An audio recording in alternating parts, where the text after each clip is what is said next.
Koikimedia, we're bringing the world closer to your doorstep.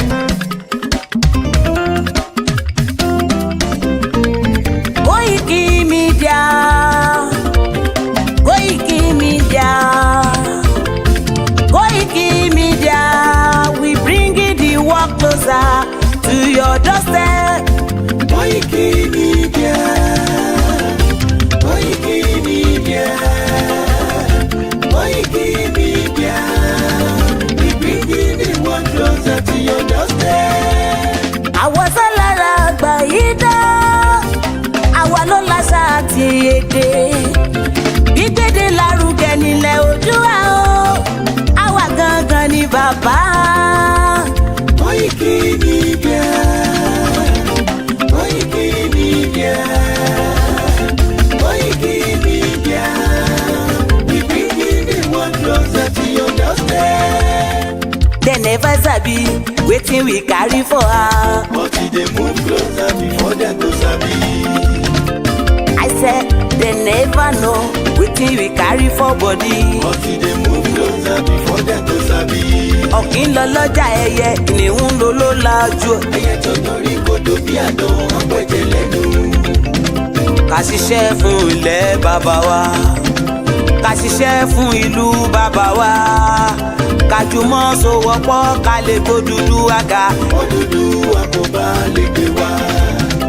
Ọmọ Odùduwà ṣe gírí, ẹ dìde fún ẹ̀tọ́ adúláwọ̀, ká lè jọ jùmọ̀ gbé délẹ̀ ìlérí, ká wálé gba ògo ilẹ̀ wa, ká ṣiṣẹ́ ká lè jọ gbàdé, ká lè gbàdé adé adúláwọ̀, àwa ni mọ̀lẹ̀ tí yóò tàn káàkiri. Ọmọ Odùduwà ni wá. Koikimedia, àwa là ń gbé tó lárugẹ. Ètò tó pọ̀jù owó tí wàá máa ní. Kásá ẹgbẹ́ polówó ọjà wà kájé gbúgbà yín jẹ. Ètò tó pọ̀jù owó tí wàá máa ní. À ń gbé tó lárugẹ, à ń gbàsà lárugẹ. Ètò tó pọ̀jù owó tí wàá máa ní. News and sports ẹ máa rí gbọ́. Ètò tó pọ̀jù owó tí wàá máa ní. Ọmọ Ìjẹ̀bú alárẹ̀mí ló ní kí n máa ké tantan. Koikimedia ọlọ́lá gbajúmọ̀ mi o, máa bá ṣẹ̀rẹ̀ lọ o. Ọmọ Yorùbá nìyẹn, ọmọ Yorùbá tata o. À ń gbádùn rẹ, ọmọ Ìjẹ̀bú alárẹ̀mí, ṣẹ́yìn ló máa fi dìbò tẹ̀ mọ́lẹ̀ o. Ẹ̀yin lọ́mọ onígbò máa ń dé máa dé, ẹ̀yin lọ́mọ onígbò máa wọ̀ o. Igbó máa wọ̀ gájòjì ò gbọ́dọ̀ wọ̀, àjòjì tó bá wọ̀ bẹ́ẹ̀ á tẹ̀lé ní ẹbọra. Ẹ̀yin lọ máa náwó kóyìnbó tó dé, ìgbà tó yìnbó dé o, owó náà dẹ́ tún pọ̀ sí o. Koikimedia ṣàwa ní bàbá. Koikimedia àwọn ní bàbá. Koikimedia àwọn ní bàbá. Àdáńtọ́ àtúnpèrègèdè. Koikimedia àwọn ní bàbá. Àwa là ń gbé tò lárugẹ, jẹ́ ká jọ gbọ́ o. Koikimedia àwọn ní bàbá. Àtúnjà fẹ́tọ̀ ilẹ̀ wa, fẹ́tọ̀ ilẹ̀ Yorùbá. Koikimedia àwọn ní bàbá. Ọmọ Oòduà ni wá o, tọkàntọkàn. Koikimedia àwọn ní bàbá. Ikú tí ó ṣe bí lébi òsì, àdìmú bàbá iyọ̀. Koikimedia àwọn ní bàbá. We bring you work closer to your doorstep. Koikimedia àwọn ní bàbá. Afẹ́fẹ́ tó ń fẹ́ òòdùn kan kí oko lára ni. Koikimedia àwọn ní bàbá. Àpèrègèdè Olódùmarè ló fún wa ṣe. Koikimedia àwọn ní bàbá. Gbogbo ayé ẹ gbọ́, àwa ní bàbá o. Koikimedia àwọn ní bàbá. Ẹ máa bọ̀ wá ẹgbẹ́ polówó ọjà yín wá o. Koikimedia àwọn ní bàbá. Odùduwà lágbé dání, òtítọ́ lágbé dání. Koikimedia àwọn ní bàbá. A kì í sọ̀dálẹ̀, a kì í sóníkèéta. Koikimedia àwọn ní bàbá. Àdúró tán, a tún pèrègèdè. Koikimedia àwọn ní bàbá. bring you work closer to your doorstep. Koikimedia is around. To give us latest. Is around. To give us latest. Ladies and gentlemen, ẹ mú kalẹ̀ sílẹ̀, ẹ tẹ́tí ẹ gbọ́ ètò tó kojú gbogbo. ladies and gentlemen, ẹ mú kalẹ̀ sílẹ̀, ẹ tẹ́tí ẹ gbọ́ ètò tó kojú gbogbo. Koikimedia is around. To give us latest. Koikimedia. gbogbo ẹ̀yin ọmọ ọ̀dọ́ tá a jọ ń káàkiri ọ̀dọ́jọ́ ni wá ẹ mọ̀ jẹ́ kí a fi àyè gba fúlàní lórí ilẹ̀ àwọn bàbá wa ẹ mọ̀ jẹ́ ká bú ọba mọ́ ẹ mọ̀ jẹ́ ká bú jòyè mọ́ nígbà tá a la fẹ́ jà fún àwọn ọ̀rẹ́ wa táwa ń kọ́kọ́ ń bú ọba tá à ń bú jòyè èmi náà ṣe bẹ́ẹ̀ rí bọ́ mo pera mi padà ẹ mọ̀ jẹ́ ká bú àgbààgbà kankan mọ́ ẹ mọ̀ bolóṣèlú kankan ẹ̀rù kálukú ń bẹ̀rù wọn ò lè sọ̀rọ̀ ọba ò lè sọ ìjòyè lè sọ ẹ jẹ́ ká ronú ẹ mọ̀ jẹ́ ká bá àwọn bàbá jà mọ́ ẹ mọ̀ jẹ́ á bú wọn mọ́ ẹ mọ̀ jẹ́ á ṣe wọn àwọn ará pẹ̀lú wọn àwọn àgbà tán bá jó lóṣèlú tá a bá fẹ́ kọ́ wọn rẹ̀ wá lọ́wọ́ á gbé wọn mọ́ra á gbé wọn mọ́ra ni à ní bú wọn mọ́ ẹ mọ̀ jẹ́ á ṣèjẹ̀gbọ́n ẹ mọ̀ jẹ́ á dà lúrú a lè gba ẹ̀tọ́ wa láì ṣèjẹ̀gbọ́n a lè gba ẹ̀tọ́ wa láì yìnbọn a lè gba ẹ̀tọ́ wa láì dà lúrú gbogbo protest mo ṣe ní ìlú Nàìjíríà mi ò rí ibi tí mo ti ẹnìkan lè sọ pé mo pààyàn tàbí mo jó nǹkan náà tàbí mo bà nǹkan jẹ́ mo lọ písù torí pé olówó lèmi náà tí ò bá sólówó lára ń dì mọ́ gbogbo nǹkan tọ́lọ́run fún yàn lọ́lọ́run fún mi mi ṣe tálákà tó dé pé mo dìde fúnjà Yorùbá big man ni mi àwọn tó jẹ́ ọ̀rẹ́ mi tó súnmọ́ mi tó ní owó ní kí ni mo wá lọ bẹ̀ pé sọ́wọ́ lè mi mò ń fẹ́ ni kí n sọ yìí tí mo fẹ́ mo ní ìsọ̀rọ̀ owó àní ọ̀rọ̀ ìran mi ni mò ń sọ kí n wọ gbowó kí n gbéra kí n pé mò ń lọ ọ̀dọ̀ ọba àgbowó mò ń lọ ọ̀dọ̀ oníbodè òfin gbowó kí n kójó wọlé kọ́kàn mi balẹ̀ kí n dá wa mọ́tò kí n mọ́ rìn bọ̀ kí Fúlàní mọ́ dá mi dúró títì kí n délé kí bàbá sọ pé kí n gbé tírélà sùn kí n mọ́ gbé lọ àwọn bàbá wo lè lóko mọ́ wọn ò lè lódò ẹ jẹ́ ká fọwọ́sowọ́pọ̀ ká ti àwọn bàbá wa lẹ́yìn ká dá security ti wá lẹ̀ ká sọ fún wọn kí wọ́n bá wa fọwọ́ tì í ká lé wọn kó nu oko wa ẹ ṣé mo dúpẹ́ Jésù Olúwa wa.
tutù bomi gbígbóná.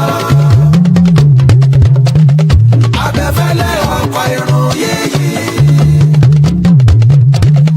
Omi ata tí ò ṣe fi tàǹbà o. Akíkanjú ọkọ̀ adẹ́rọ́pò.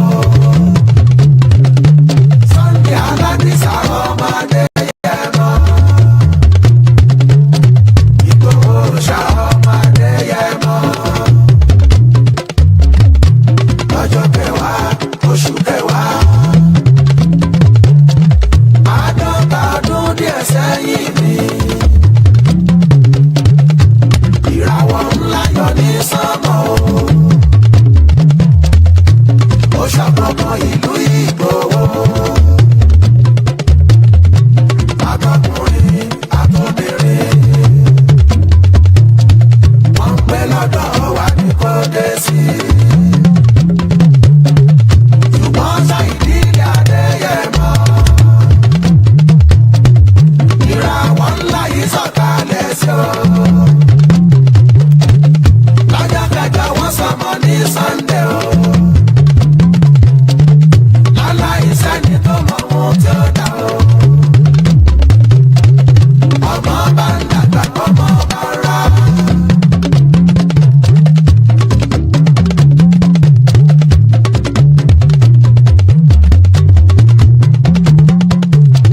Àyànkúnlé bí eré ni. Bí eré ni. Sunday kẹ́ni ìlú mọ̀kẹ́ni ayé fẹ́. Bí eré ni.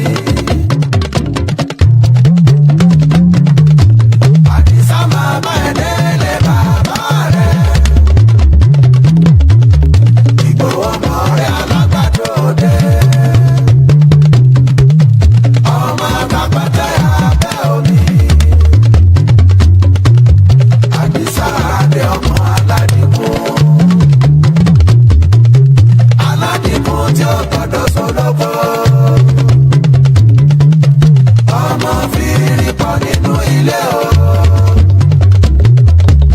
Ọmọ fìrí pọ̀ lẹ́yìn lẹ́kùn.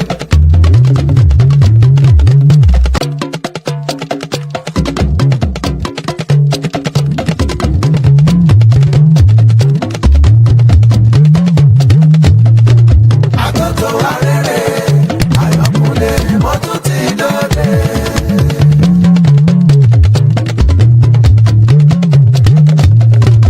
Àtọ́tọ́ wa rere, Àyànkúnlé mo tún ti dòde.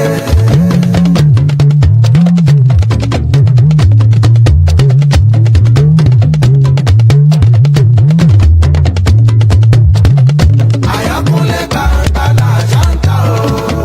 Gbàngbàlà ṣáńtà. Gbàngbàlà ṣáńtà o.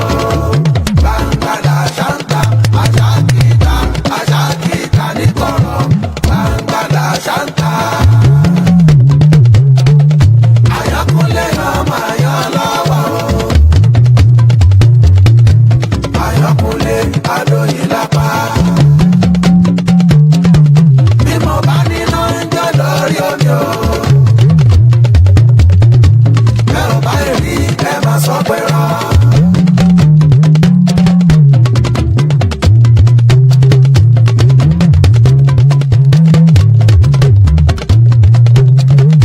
Àyànkúnlé ibi náà ni ó mọ̀ o. Ibi náà ni ó mọ̀. Àyànláwọ̀ ibi náà ni ó mọ̀ o.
Update on the program yesterday. Today is the 23rd day of the month of October. Once again, today is the 23rd day of the month of October as we continue to release more press statements. My name is Koiki and also the spokesman for Dr. Chief Sunday Igboho, popularly known as Igboho Osha.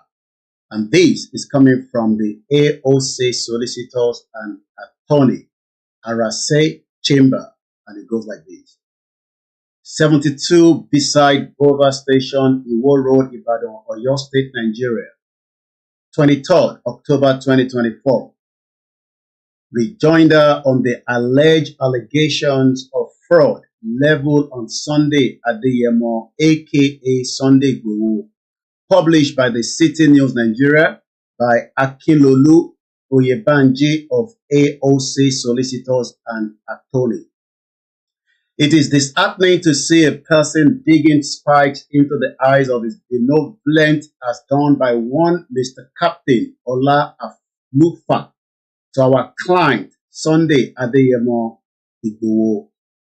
Mr. Captain Ola Alufa recently caused libelous publications to be made against his benevolent Sunday Adeyemo Sunday Igboho in the City News Nigeria on the 6th day of the October 2024 and on the 22nd of October 2024. Pathetically, members of the Nigerian police force are dancing to the tune of Mr. Captain Ola Alufa and exercising their power ultra vows to favor the said Mr. Captain Ola Alufa. This makes it imperative to set the record straight and stop misleading of the public over the issue between Mr. Captain Ola Alufa and Mr. Kunu Olusegun Francis, as well as our client Sunday Adeyemo Sunday Igboho, upon which Mr. Captain Ola Alufa started tainting and bogusly discrediting the reputation of our client Sunday Adeyemo Sunday Igboho. Early this year, one Mr. Kunu Olusegun Francis, a Nigerian Cotonou-based, reached out to our client Sunday Adeyemo Sunday Igboho, considering his activism for Yoruba people and Nigerians at large, while he, Sunday Adeyemo Sunday Igboho, was in Germany seeking for his intervention to get his freedom and the freedom of Mr. Captain Ola Alufa, among others, from the law enforcement officers in Cotonou, Benin Republic. The fact upon which they were arrested at Cotonou, Benin Republic, as confirmed by our client Sunday Adeyemo Sunday Igboho, is that there was a contract for the supply of automotive gas oil (AGO) to Cotonou, Benin Republic, between Mr. Captain Ola Alufa and some other people in Cotonou, Benin Republic. Mr. Captain Ola Alufa was then alleged of supplying defective and substandard automotive gas oil (AGO), subsequent upon which the police in Cotonou, Benin Republic started looking for him. Mr. Captain Ola Alufa contacted Mr. Kunu Olusegun Francis, who based in Cotonou, to come to his aid. During the course of discussion between Mr. Captain Ola Alufa and Mr. Kunu Olusegun Francis, the police arrested them together while their workers, the contract which our client Sunday Adeyemo was never a party or privy to. With the intervention of our client Sunday Adeyemo Sunday Igboho, the detainees, Mr. Captain Ola Alufa and Mr. Kunu Olusegun Francis, and their workers were granted administrative bail by the police in Cotonou, Benin Republic, while the matter is still pending there till date. Later, Mr. Captain Ola Alufa called our client Sunday Adeyemo Sunday Igboho, who was then in Germany, that there was an issue between him and Mr. Kunu Olusegun Francis, which he wanted our client Sunday Adeyemo Sunday Igboho to intervene in it before it gets escalated.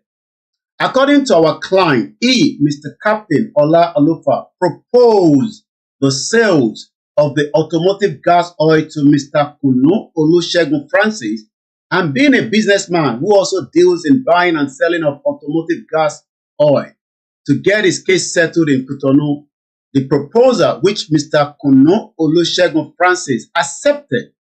Our client Sunday Adeyemo was never a party to the agreement between the duo, having paid part of the consideration to the tune of 352,500,000 naira, which is equivalent to $255,000, to access the automotive gas oil, leaving a balance of $105,000. The parties then discovered that the level of water in the said automotive gas oil (AGO) is much than expected. Hence, the issue of restructure of the consideration part of the agreement arose. This serves as the cause of their disagreement, upon which Mr. Captain Ola Alufa sought our client Sunday Adeyemo intervention.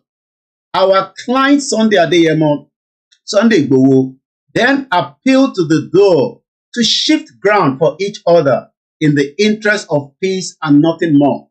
There is no record or evidence to show that there was a transaction, contractual or sorrow sheet between our client Sunday Adeyemo and Sunday Igboho and Mr. Captain Ola Alufa and or any other body whatsoever.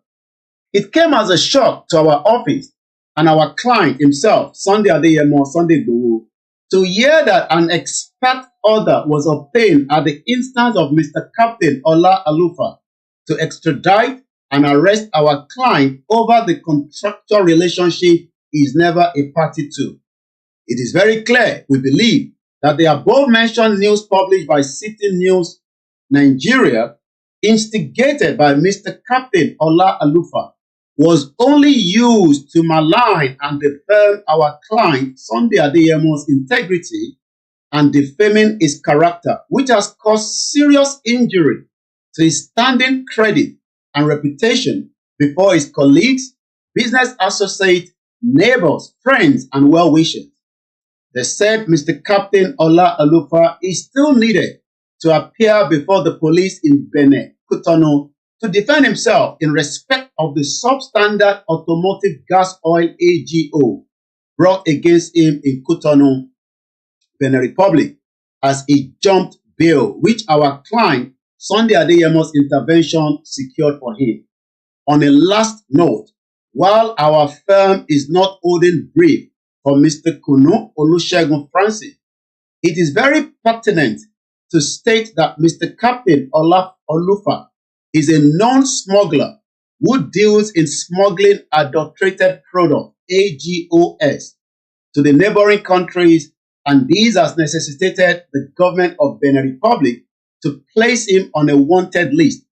It will equally interest the general public to note that a petition has been forwarded to the Office of Inspector General of Police by the Office of AOC Solicitors and Attorney on behalf of Sunday Adeyemo for criminal defamation of character, and also a fundamental action has been instituted against him, Mr. Captain Ola Alufa, as well as the Interpol section of the police for necessary action. The hint Mr. Captain Ola Alufa is very much aware, including the office of the Interpol at Alagbon, Ikoyi, Lagos State, which made them to resort to media trial. Akinlolu Oyebamiji, ESQ, Principal Partner, Akinlolu Oyebanji. And this is the updated from the solicitor representing Dr. Chief Sunday Igboho. Fáǹfààní gbogbo àwọn tí wọ́n gbọ́ èdè Gẹ̀ẹ́sì tí a fi kọ interpacita ẹ̀. Èyí tí àwọn agbẹjọ́ bàbá wa Olóyè Igboho tó ń jẹ́ kó yé wa nínú ìwé tí wọ́n fi ránṣẹ́ sí wa kó tó di pé a bẹ̀rẹ̀ program yìí ni pé arákùnrin kan wà tó gbé ọjà lọ sí Benin Republic. Nígbà tó gbé ọjà dọ́hùn, òun àti ẹni tí wọ́n jọ fẹ́ tajà tí bàbá wa Olóyè Igboho ò mọ kankan nípa ẹ̀, wọn ò ní any contract, wọn ò ní kankan tó dà wọ́n papọ̀ nínú ọjà tó gbé lọ sí Benin. Irú ọjà wo là ń sọ yìí? Ọjà tó ń pè ní automotive gas and oil. Nígbà tí wọ́n gbé dé Benin Republic, ẹni tí wọ́n gbé dé ọ̀dọ̀ ẹ̀, arákùnrin tó ń pè ní Captain Ola Alufa, ó bọ́ sínú wàhálà pẹ̀lú ìjọba Benin Republic. Ó pe ọ̀rẹ́ rẹ̀ tó ń pè ní Kúnlé Kùnú Olúṣẹ́gun Francis, ìyẹn ọmọ Nàìjíríà àmọ́ nílùú Benin lòún gbé. Níbẹ̀ ni ọlọ́pàá arrest àwọn méjèèjì pẹ̀lú àwọn tó jọ ń bá wọn ṣiṣẹ́. Wọ́n pe Olóyè Igboho, Olóyè bá wọn dá sí ọ̀rọ̀ yẹn. Ọlọ́pàá fi sílẹ̀ on bail kó tó di pé ọjà tó gbé lọ sí Benin, ìyẹn Captain Ola Alufa, ìyẹn Mr. Kùnú Olúṣẹ́gun Francis, ó di pé wọ́n gbà lọ́wọ́ ẹ̀ tí wọ́n dẹ̀ san nínú owó fún. Gbogbo eléyìí kò ní kankan ṣe pẹ̀lú Olóyè Igboho, àmọ́ owó tí Olúkùnú Francis tó san fún ìyẹn ẹni tó mú ẹjọ́ wá tó mú lọ sórí mídíà tí wọ́n náà wọ́n wá olóyè káàkiri, òun ni pé wọ́n ti san díẹ̀ nínú owó tí wọ́n jọ ṣe agreement to the tune of 352 million naira and 500,000 naira. Tó bọ́ sí iye tí a máa pè ní $255,000. Nígbà tó kù balance of $105,000. Kí ló wá dé tó di pé wọ́n mú orúkọ olóyè wọnú in tí àwọn méjèèjì ò jọ mọ̀ nípa ẹ̀? Òun ni pé Mr. Captain Ola Alufa tó ti jump bail lọ́wọ́lọ́wọ́ báyìí ní Benin Republic tí wọ́n wá, ó lọ sí ọ̀dọ̀ City Newspaper, ó kó ẹjọ́ lọ síbẹ̀ nítorí pé wọ́n mọ̀ dájú pé orúkọ Olóyè Igboho gangan ni orúkọ tí gbogbo èèyàn mọ̀ lọ́wọ́lọ́wọ́. ìta tí wọ́n fẹ́ mọ̀ ni pé ṣáwọn míì wà lẹ́yìn iṣẹ́ tó ń lọ yìí torí pé ọ̀rọ̀ yìí kò ń ṣe lénìí ọ̀rọ̀ tó ti ń bọ̀ láti bí gẹ́gẹ́ bí àwọn akọ̀wé olóyè Ìgbòho jẹ́ kó yé wa nínú fọ́nrán tí a kà síta yìí pé wọ́n ti kọ̀wé sí lórí ìyẹn ní ìbẹ̀rẹ̀ ọdún yìí tá a pè ní on the 6th of October kó tó dúdi pé arákùnrin tún gbé ẹjọ́ lọ sí ọ̀dọ̀ pépà lọ́n the 22nd ìyẹn lánàá èní ní 23rd ìbéèrè tí à ń bi Mr. Captain Ọláolúfà ni pé níbo lòun àti olóyè ti jọ jókòó tí wọ́n ti jọ kọ̀wé pé àwọn fẹ́ tajà fúnra wọn àti pé kí ló lè wá mú ìdí tí wọ́n mú orúkọ olóyè lọ sí ilé ẹjọ́ ìyẹn ní Èkó tó fi di pé àwọn Interpol wọ́n náwọn ń wá olóyè Ìgbòho àwọn agbẹjọ́rò tó jẹ́ fún olóyè wá jẹ́ kó yé wa pé àwọn ti kọ̀wé sí ìjọba ọlọ́pàá ti Àbújá tí a mọ̀ sí Inspector General of Police àwọn dẹ̀ ti fi ìwé ránṣẹ́ náà sí àwọn tó ń bẹ ní Interpol ní alágbọn ní Ìkòyí ní Lagos State nítorí pé in tí wọ́n ń play out yìí òun la máa ń pè ní media trial nígbà tí ẹjọ́ ṣòwò kí ni tolóyè nínú ẹ̀ ìyẹn gẹ́gẹ́ bí agbẹnusọ èmi gẹ́gẹ́ bí agbẹnusọ fún olóyè Ìgbòho òun ni mo tún fi yé wa pé eléyìí ni update version tí a mú wá láti orí ìkànnì wa Koiki Media bringing the world closer to your doorstep. Mo kí gbogbo wa lẹ́ẹ̀kan sí and welcome and we will come back to that in just about a few minutes but let's come out and continue the discussion.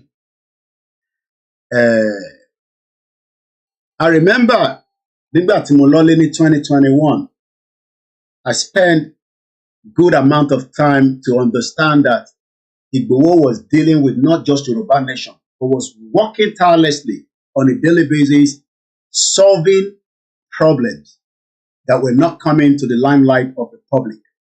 And I was shocked because on a daily basis, there were queues of hundreds, at least, not thousands, but hundreds of people on a daily basis. And I mean on a daily basis, up to the Sunday, that brings all kind of cases.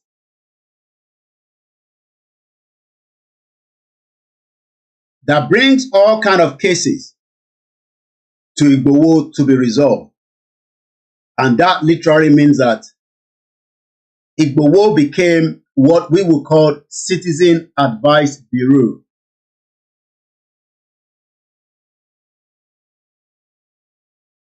Ẹ má worry, mo ti yọ ọmọ àlè yẹn kúrò. Ẹ má jẹ́ kó dá yín láàmú. Mo ti yọ kúrò. Mo ti spotted.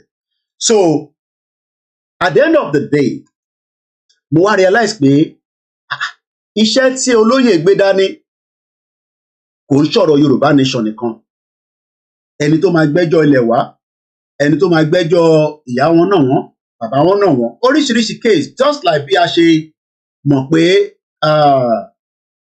tá bá wo Nàìjíríà intimidation ó wà lára ìdí tí a ṣe ń sọ pé a fẹ́ gba country wa because tá bá ní country tiwa kò sẹ́ni tó máa intimidate ara wọn olúkálùkù máa ní right tí nǹkan bá dẹ̀ dáadáa bó ṣe jẹ́ kó lọ mo kí àwa Madam Bale mo kí gbogbo ẹ̀yin tẹ́ wà lórí ètò ẹ̀ bá gbé wọlé share button wàá gbé lọ sí ilé ẹjọ́ bó bí gbogbo ẹ̀ ṣe mọ̀ tó o bá mọ̀yàn ní Nàìjíríà ìyà máa jẹ́ you will suffer the consequence if you do not know someone in Nigeria.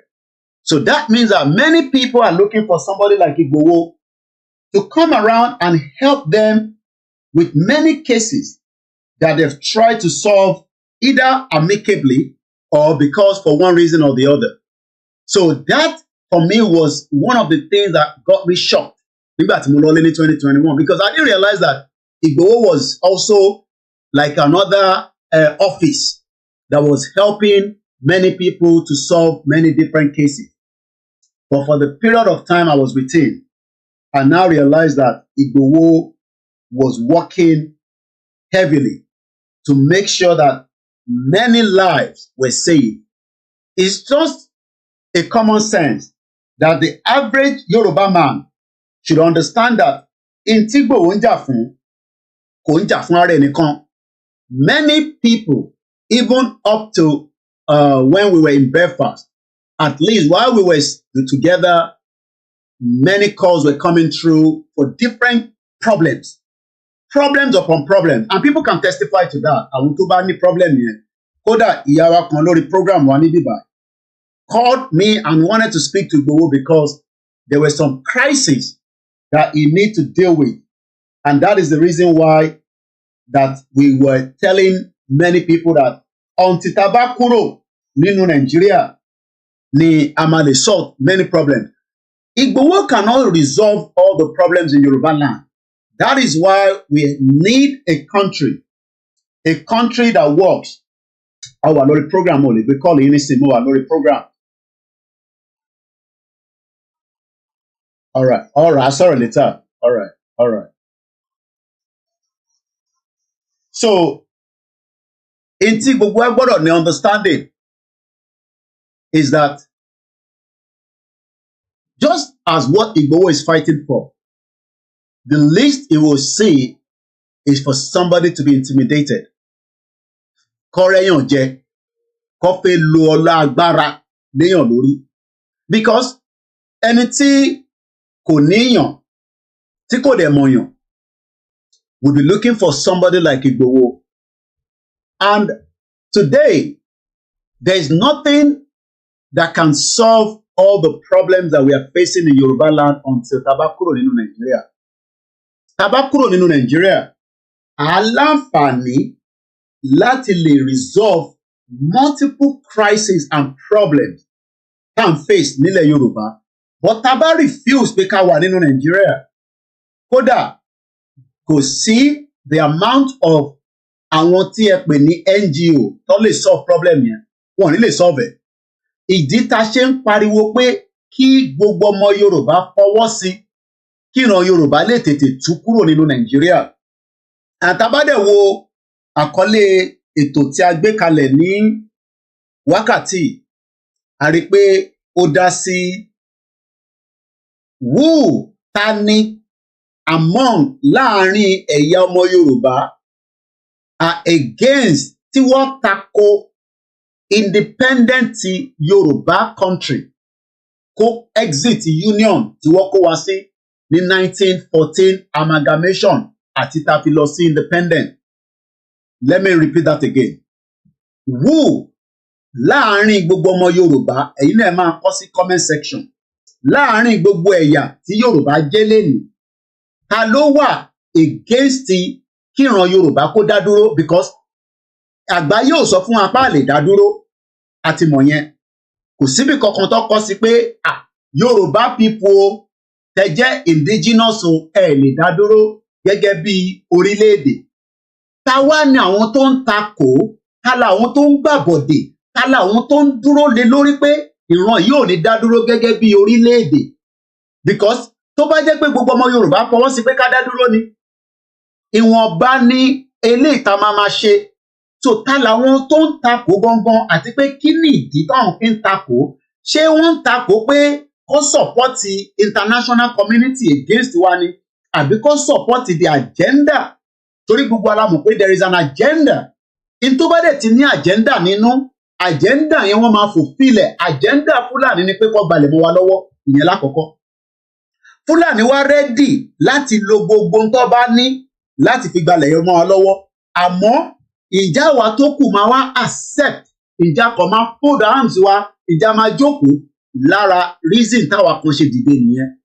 Because lóòótọ́ kò ń ṣe pé ènìyàn ti ń pariwo pé kí Yorùbá dá dúró, àmọ́ àwọn tó gbé dání wọn ò fi òtítọ́ àti ẹ̀dùn ọkàn tó ń yọ àwọn ọmọ Yorùbá lẹ́nu, torí pé wọ́n náà wọ́n fẹ́ country, but wọ́n sọ pé àwọn fẹ́ country, wọ́n ní kó restructure, wọ́n ní kó fún wọn ní regional government. Ẹnu yẹn dẹ̀ lọ dúró lé láti 30 years.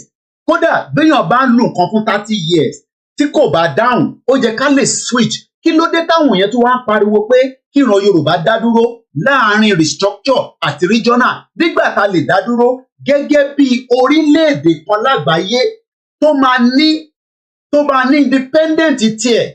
Nítorí pé a mọ̀ pé àwọn ìlú kan wà lágbàáyé, kódà independent tiwọn kò fẹ́ẹ̀ má lágbára táwa bá gba tiwa, torí pé most of this country are small. Ẹ jẹ́ ká wo Malta. Malta ni wọ́n ti lọ refine epo Nàìjíríà. Ṣé rí pé ohun tí a need láti ṣe gbé epo lọ síta, a máa build the refinery sílẹ̀ Yorùbá tó máa work tó máa lè mú iṣẹ́ wá tó dẹ̀ máa mú ọ̀pọ̀lọpọ̀ àǹfààní fáwọn ọmọ Yorùbá. So ta làwọn tó ń takò? Who are the enemies of Yorubas? Àwọn wo ni wọ́n fẹ́ jẹ́ kí Yorùbá kúrò ní stage tá a wà yìí? Àwọn wo ni wọ́n ń takò? Àwọn wo ni wọ́n dúró gẹ́gẹ́ bí igi tí à ń gbé báyìí, wọ́n ń jù báyìí? And what is the purpose and the mission? And what can we do? Kí la lè ṣe tí a lè fi stop wọn? Kí la lè ṣe tí a lè fi suppress wọn? Kí la lè ṣe tí a lè fi strangulate wọn? Nítorí pé a bá dúró gẹ́gẹ́ bí 100 people ká fẹ́ jà nísìn as an example. Tí èèyàn kan láàrin wa bá ti gbàbọ̀dè fún wa, kí lẹ rò pa lè ṣe fún èèyàn bẹ́ẹ̀? A wá rí i pé àwọn tó ń tako ìran wọn, àwọn mọ̀ dájú pé ìran yẹn lè dá dúró. Kò ń ṣe pé ó dìgbà tí wòlíì bá sọ fún wa pé ó ti tó kí Yorùbá nation dá dúró. A nídìí bàbá Adébóyè kó sọ fún wa pé kí Yorùbá dá dúró. A nídìí Màálà kó sọ fún wa. A nídìí Britain kó sọ fún wa. Kódà ojú gbogbo wa la mọ̀ pé ní ìgbà kan rí lórí ilẹ̀ yẹn a ṣe ọ̀pọ̀lọpọ̀ nǹkan tó mú àṣeyọrí jáde. Kí ló wá fà tá wà backward? Kí ló fà tí ìran yìí wá wà behind more than in tó wà tẹ́lẹ̀? Àti pé ṣé bá ṣe máa bá lọ lélẹ̀ nítorí pé bí gbogbo wa fẹ́ bá kọ̀ bó a fẹ́ bá kọ̀ ikú kan ló máa pa gbogbo wa. Kí ló wá dé tí a fi ẹ̀mí wá sílẹ̀ láti jàjà òtítọ́ láti lè fi gbára wa sílẹ̀? In tí olóyè ń ṣe nìyẹn tó fi di pé gbogbo ilé owó ẹ̀ wọ́n ti pa. Wọ́n close accounted because wọ́n mọ̀ pé tó bá jẹ́ pé owó yẹn ló fi ń operate ni tá bá close ẹ̀ àá sọ ẹ́ dolòṣì. Àwọn ọmọ Yorùbá wá ní no, kò jẹ́ kó rí báyìí. Wọ́n wá refuse. Àwọn wá súnmọ́ lóyè Ìgbòho pé kàkà kí wọ́n sọ ẹ́ di olòṣì torí pé tí Màálà fẹ́ nìyẹn. Wọ́n dẹ̀ mọ̀ pé olè wà láàrin àwọn Yorùbá, àwọn tó bá ti gbówó fún, nítorí pé gbogbo ìpàdé tó fẹ́ pè ní November 7 nísìn kò ju pé instigation àwọn Britain. Òun lẹ gbọ́ lẹ́nu mi. Britain ló ń create that instigation fún àwọn bá jáde láti lè confirm pé àwọn ò fẹ́ Yorùbá nation. Fact lẹ ti gbọ́ lẹ́nu mi lọ́sàn-án yìí.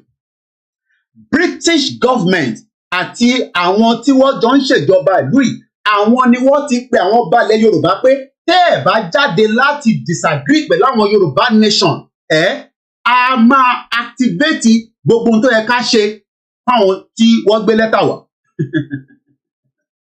Ó wá kù sẹ́mi àti yín lọ́wọ́ tí bá ṣe máa wá jókòó ní tí àmọ́ àwọn tó sign amalgamation wọ́n ní ọba kan ló sign ẹ̀, ọba òun ti kú nísìnyí ó kó dààmú lé wa lọ́wọ́. Ṣé a tún máa wá gbà káwọn ọba ilẹ̀ Yorùbá ó ń ṣe gbogbo wọn? Mo sì bá àwọn ọba tí wọ́n jẹ́ àwọn tí wọ́n ní ọba, mọ̀ káwọn ọba ní stage wọ́n dẹ̀ ní different level.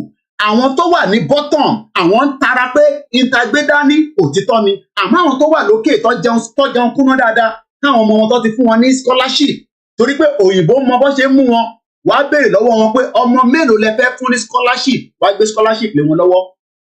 Tí a bá gbà kí wọ́n ṣe interface ní next month, tí communique bá jáde tí a bá tètè activate, wọ́n máa restructure wa padà sínú Nàìjíríà for another more than 100 years. Àṣírí lẹ gbọ́ lẹ́nu mi. Ṣé 100 years ni wọ́n sign tẹ́lẹ̀? This time around ó máa ju 100 years lọ. Tẹ bá yẹ ká padà sẹ́yìn díẹ̀. Tẹ bá rántí before the election, mo fẹ́ gbé wa padà sí a little bit of British, how are you? The right person. Tẹ bá rántí pé the former British High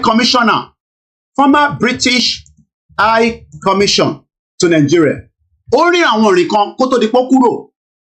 Ó rin àwọn ìrìn kan, former British High Commissioner to Nigeria visit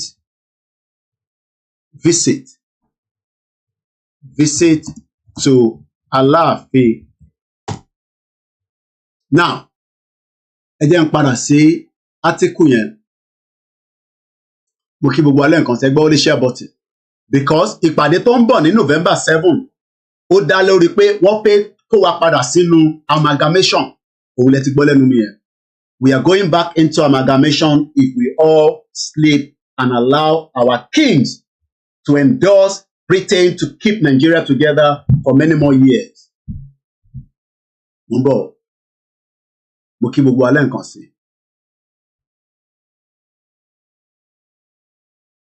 Yoruba nation is the only way out.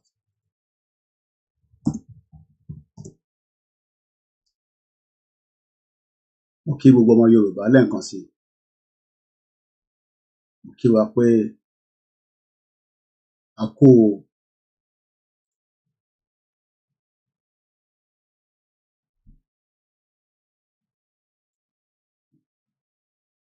now. Ẹ jẹ́ kí n kọ́kọ́ lọ sọ́dọ̀ ẹ jẹ́ n gbé padà sí 2016. Paul Arkwright yesterday wrap up his first ever visit to Ogun State in the Southwest. This article was published on the 3rd of June 2016. The High Commissioner in discussion with Governor Ibikunle Amosun on possible UK collaboration with Ogun State. This was in 2016. Article tí mò ń kà ẹ́.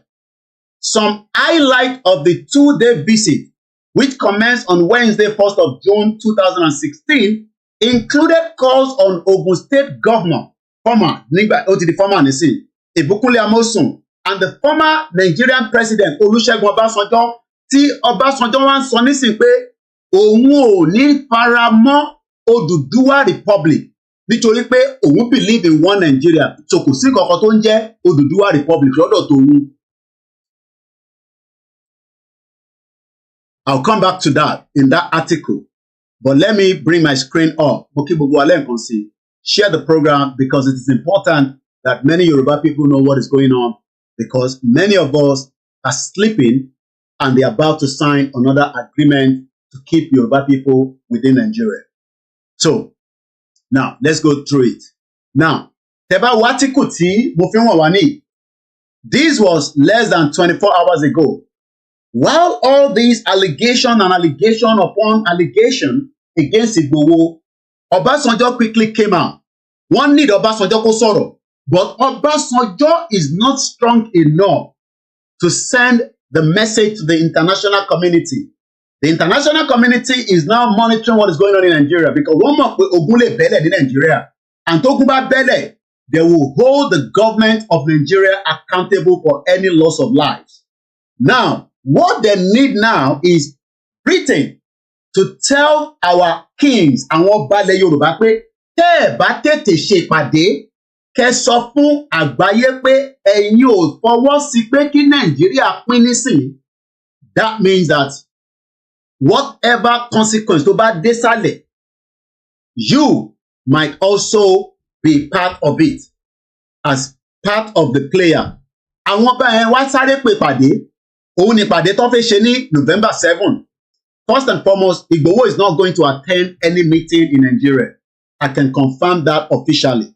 Gbogbo ìpàdé tó bá fẹ́ ṣe pẹ̀lú Igboho will be through the Zoom and will also be in the public domain. Lákọ̀ọ́kọ́ ni àṣepàdé kọ̀kọ̀. Gbogbo ìpàdé tó máa ń ṣe for a very long time. Ṣé rántí pé it has been the norm that tó bá fẹ́ ṣe nǹkan kan ní Nigeria. I'm talking about 10, 20, 30 years ago. Wàá ṣe secret meeting. Wàá tún ṣe secret meeting. Kódà secret meeting yẹn máa pé bíi 10. Ẹ ní wàá mọ èyí tó máa lò nínú ẹ̀. Wọ́n ò ní fi orí wa fágbọn. Orí tiwọn ló máa fi fágbọn. Nítorí pé wọ́n fẹ́ endorse láti sọ fún Britain pé it is not yet time for Nigeria to dissolve, even though everybody knows that Nigeria is due to be de-amalgamated. Kí ló ń pè ní de-amalgamation? The amalgamation of what was amalgamated, because Nigeria was only amalgamated. Ilẹ̀ Yorùbá ló ń jẹ́ tẹ́lẹ̀. Now, ẹ wo headline here. This is the headline yesterday. I am better as a Nigerian than in Oduduwa Republic. Ta ló rán Ọbásanjọ́ ńṣẹ́? Ta ló gbéṣẹ́ lé lọ́wọ́? Because he's an expired man. Nobody cares about him anymore. Another 30 years, he will be gone. Another 30 years, he will be gone. Another 30 years, I will be in my 70s. Kọ́lọ̀ fún lẹ́mìí gúngùn, àgbàdúrà kú fún, àgbàdúrà kú fèmí náà. But do we now say that we should keep listening to all these old baggers that destroyed us and sold us to Britain in the first place? Tẹ́ bá rántí pé ogun Biafra, Obasanjo was fully involved in the Biafra war. wàrà àwọn tí wọ́n train ní Britain ní Ọbásanjọ́, lára àwọn tó train ní Buhari, lára àwọn tó train ní Gowon. These are the trained experts. That is why they keep going back to Britain to tell Britain that Nigeria is not going to break. Now, ta ló máa wá gbà láàrin wa? Ṣé Ìgbòho nìkan lẹ fẹ́ gbé pressure lé lórí ni? No. Ìgbòho nìkan kọ́ ló fẹ́ ṣiṣẹ́. Ó kù sí gbogbo ọmọ Yorùbá lọ́wọ́. The economy of Nigeria is going nowhere because it is completely dead. That's number one. The security is not going to change because there's an agenda, not only in Nigeria, by the West to make sure that the whole Sahel area, ìyẹn ni wọ́n ṣe ń kó terrorists lọ sí ọ̀dọ̀ Niger, because Niger right now is free, and Burkina Faso is free, and I believe Mali. Those three are free from the Western hypocrite and ideology, because what they keep Ugogwa together, and they want to move a gas pipeline. Láti gba Niger, I'll come back to that. But the focus now is for the Yoruba people to understand the danger that we are facing right now. If we do not do nothing, what can we do? We can make as much noise on social media, but we need to be out on the street at the appropriate time that should not be not less than before 2027. Because if we allow the agenda of Britain again and allow Tinubu to be dismissed, that wọ́n lè lé Tinubu lọ by 2027, then they will bring in another northerners to fulfill the last part of Tinubu's agenda. Tinubu has agreed to that, but I'll come back to that in a minute. Let's go back again to the visitation of the British High Commissioner. These are their own agenda. As of 2016, none of us were talking about Yoruba nation. But there were some people that told us that they are in the Yoruba country. We were calling for Yoruba nation. People like Victor Taiwo, they are criminals. Criminals among the Yorubas that were using the word Yoruba nation. But the word Yoruba nation mean nothing to them because they were part of the agenda. Now they realize that there's another agenda. But this agenda is going to be fulfilled. This agenda will be delivered. This agenda is different from the agenda that were there before. Tẹ́ bá rántí pé ní 2016 tí eléyìí ṣẹlẹ̀ yìí, 2017 was when this video came out, and I want us to listen to it. Look at the article. This is published on the British website called gov.uk. In Toba Fisibi by confirm. I did not write it. This is exactly, but this is what they're just telling you on a brief. But leave behind the curtain. They will not tell you everything that Amosu signed. And we find out later because Amosu not tap from Ogun State. But what we know is that Amosu sold to Chinese what led to the presidential plane being arrested outside Nigeria. It's because we did not know until the Chinese came out and said, no, Amosu ti tan kan fáwọn wo de jẹ́ kó work. You can see that the agenda of these criminal politicians is working, but because we have all tolerated it. If we do not stop it now, it will be a total disaster. Let's first listen to this before we go further. My name is Koiki. Please share the program. It is very, very important. Today's program is the most important program we've done in the 4 years because what if they sign another treaty to keep Yoruba together, and that is the reason why they're calling for November 7th of all the kings.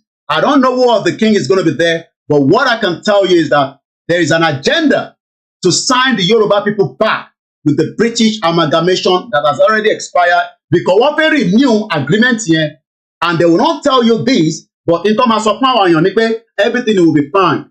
But there is an agenda now that November 7th meeting is going to happen, but the inside core meeting is not going to happen in the broad daylight. Òru ló máa padà ṣe meeting yẹn. Gbogbo ìtọ́ máa ṣe fún yín láàárọ̀, irọ́ ni o.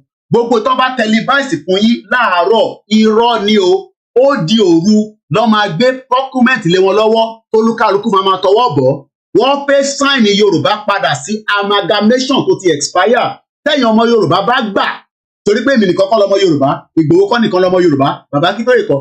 I am telling you this based on the intelligence that came to me some few days ago. But I've been busy and I'm back to my base now, and this is the time now that we raise the voice. Gbogbo ọmọ Yorùbá tó o bá ṣe ìtànfẹ́, you will be back as another amalgamation that could last another 100 years. So let's first listen to this This was in 2017 when many of our comrades then realized that there is a danger. That danger must now be activated. But àwọn tó náà wọ́n ṣe Yorùbá nation tẹ́lẹ̀ will go through the extent of releasing the people to know the truth. All they did was lies upon lies upon lies. But people like George Akinola knew the truth, knew that they were playing games with the Yoruba people, knew that there was no reason for us to continue with Nigeria. But what suppressed our people yẹn? Wọ́n jẹ́ kí wọ́n gbé ọ̀rọ̀ jáde. Now that we have a different media that is different from the NTA, the channel, the TVC, all these criminal medias that do not have any value for Yoruba people, we have now been able to give many Yoruba people the understanding of an independent country. Mo tún béèrè lẹ́ẹ̀kan sí, who among the Yorubas are against Yoruba having its own independent country? When countries that are less than our population are countries today, if we refuse to do nothing, November 7th is the D-Day that another amalgamation is about to play out in Nigeria. Listen to this. This was 2017. A year after Ogun State criminal governor Amosun brought in the former British High Commissioner Eranti Okunrin. After Okunrin lọ gbé Katrina Langwa, Katrina Lang also paid a visit to most of the others around as well as at the time. But let's listen to this. Impediment to Yoruba development is the impediment to Yoruba development. Without Nigeria, we won't be where we are. 1962, we were far ahead of South Korea and North Korea. We were far ahead of China even. We had television before France. We had radio before South Africa. Now look at where we are today. I think it's a shame that even any Yoruba man can be talking about restructuring at this point in time. What are we restructuring? This country that is already shot to pieces? This country that has already shot to pieces.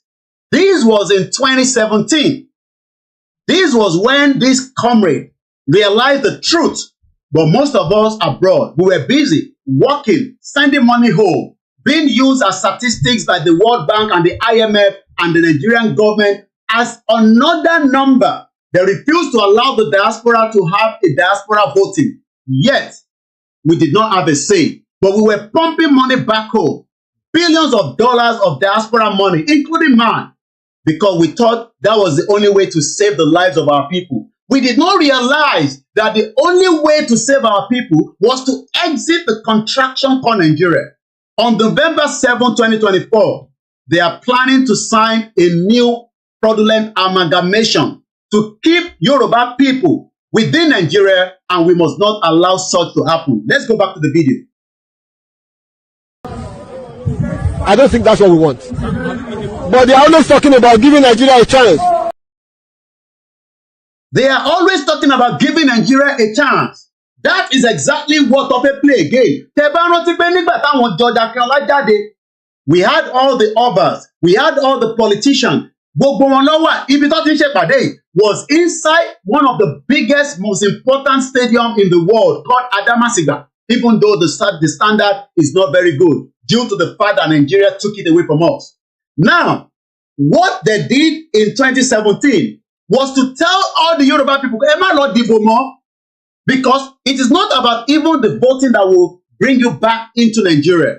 But November 7 is the new amalgamation that will be signed secretly. None of us will know because they will not give you that information. But I am telling us today that if Advocacy Lagos State is a new fraudulent amalgamation that Britain is also aware of. And if we do nothing now, it will be difficult because one might kick Tinubu out. Tinubu might not make it to 2027 in terms of the election. And that means the northern agenda will kick in. That is why àwọn olè Fúlàní lọ bá Ọbásanjọ́ nílé. I will show you the article as well. Because ibẹ̀ ni Ọbásanjọ́ ti sọ pé òun ò kì í ṣọmọ Yorùbá, ọmọ Nàìjíríà lòun. Òun dẹ̀ believe in only Nigeria and nothing less. We are now at the crossroad. We are now at the crossroad. If we sleep more than what we are sleeping now, we are sliding into A new Nigeria where Nigeria will include Yoruba, Igbo, Hausa, even though we know that the Biafra are working tirelessly to exit, but it is important that the Yoruba people now wake up before we are put back into another amalgamation. Let's go back to the video one more time. The process of Yoruba with Nigeria has come to an end. If it has come to an end, why then are we planning to renew it? If it has come to an end, kí ló dé tí àwọn balẹ̀ Yorùbá àti àwọn elite àti politician kí ló dé tó fẹ́ súnmọ́ àwọn òyìnbó láti sign wa padà sínú another amalgamation? Let me remind us of this article one more time. Once again, my name is Oluwole Koiki. You're watching a live broadcast on the 23rd of October 2024 at exactly 16:24 or 27 in the UK, London, England. British High Commissioner Paul Arkwright complete a 2-day visit to Ogun State. Tẹ́ bá rántí pé Ogun State is a unique state. Ogun State has the uniqueness that the world also needs. And Britain are not ready to allow everyone to go their separate way. They're not going to give us a country. There's no doubt about it. But we must not allow them to sign us again into a fraudulent amalgamation, knowing fully well that the world is expecting Yoruba people to be free from the bondage and the shackles of what is called Nigeria. And if we do not allow such to happen now, it will be a total disaster. And that is why we must do everything to be free as quickly as possible. Egbonti, words of Awo, go to the Poku.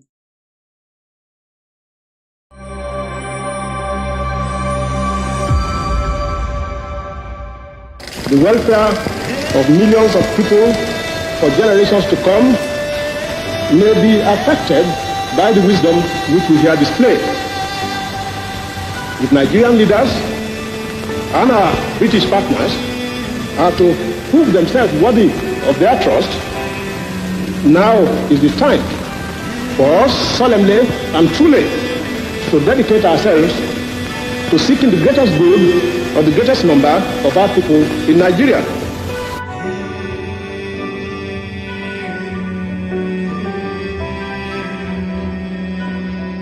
Other countries were refused at first, but we have to remember, and this is a really important point, that self-determination is an inalienable international right and a law as well. And other countries will recognise Scotland's democratic choice expressed at the ballot box. They will recognise that because that is the route that many other countries have taken in order to become independent. And just to make that point, that international law is very pragmatic on that point, so we should have confidence in that. I saw Nigeria in the hands of the Almighty God, heaven and earth. Carried Nigeria was and it crash landed Nigeria. And Nigeria was scattered into pieces. Amen. Amen. And it was divided into various ways. And the hands took eraser and it erased Nigeria. It wrote another nation which I could not know. The second mission I saw a sun, and it was called the Sun of Righteousness. And the sun set all of a sudden. And God told me, if the Son of Righteousness come down in Nigeria, and we're going to suffer a lot. The third vision. Amen. Amen. Please, everybody pay attention to a little boy called David. A young man saved from garage without wisdom of men. So listen.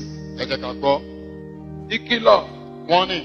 From the third revelation. You Christian in Nigeria.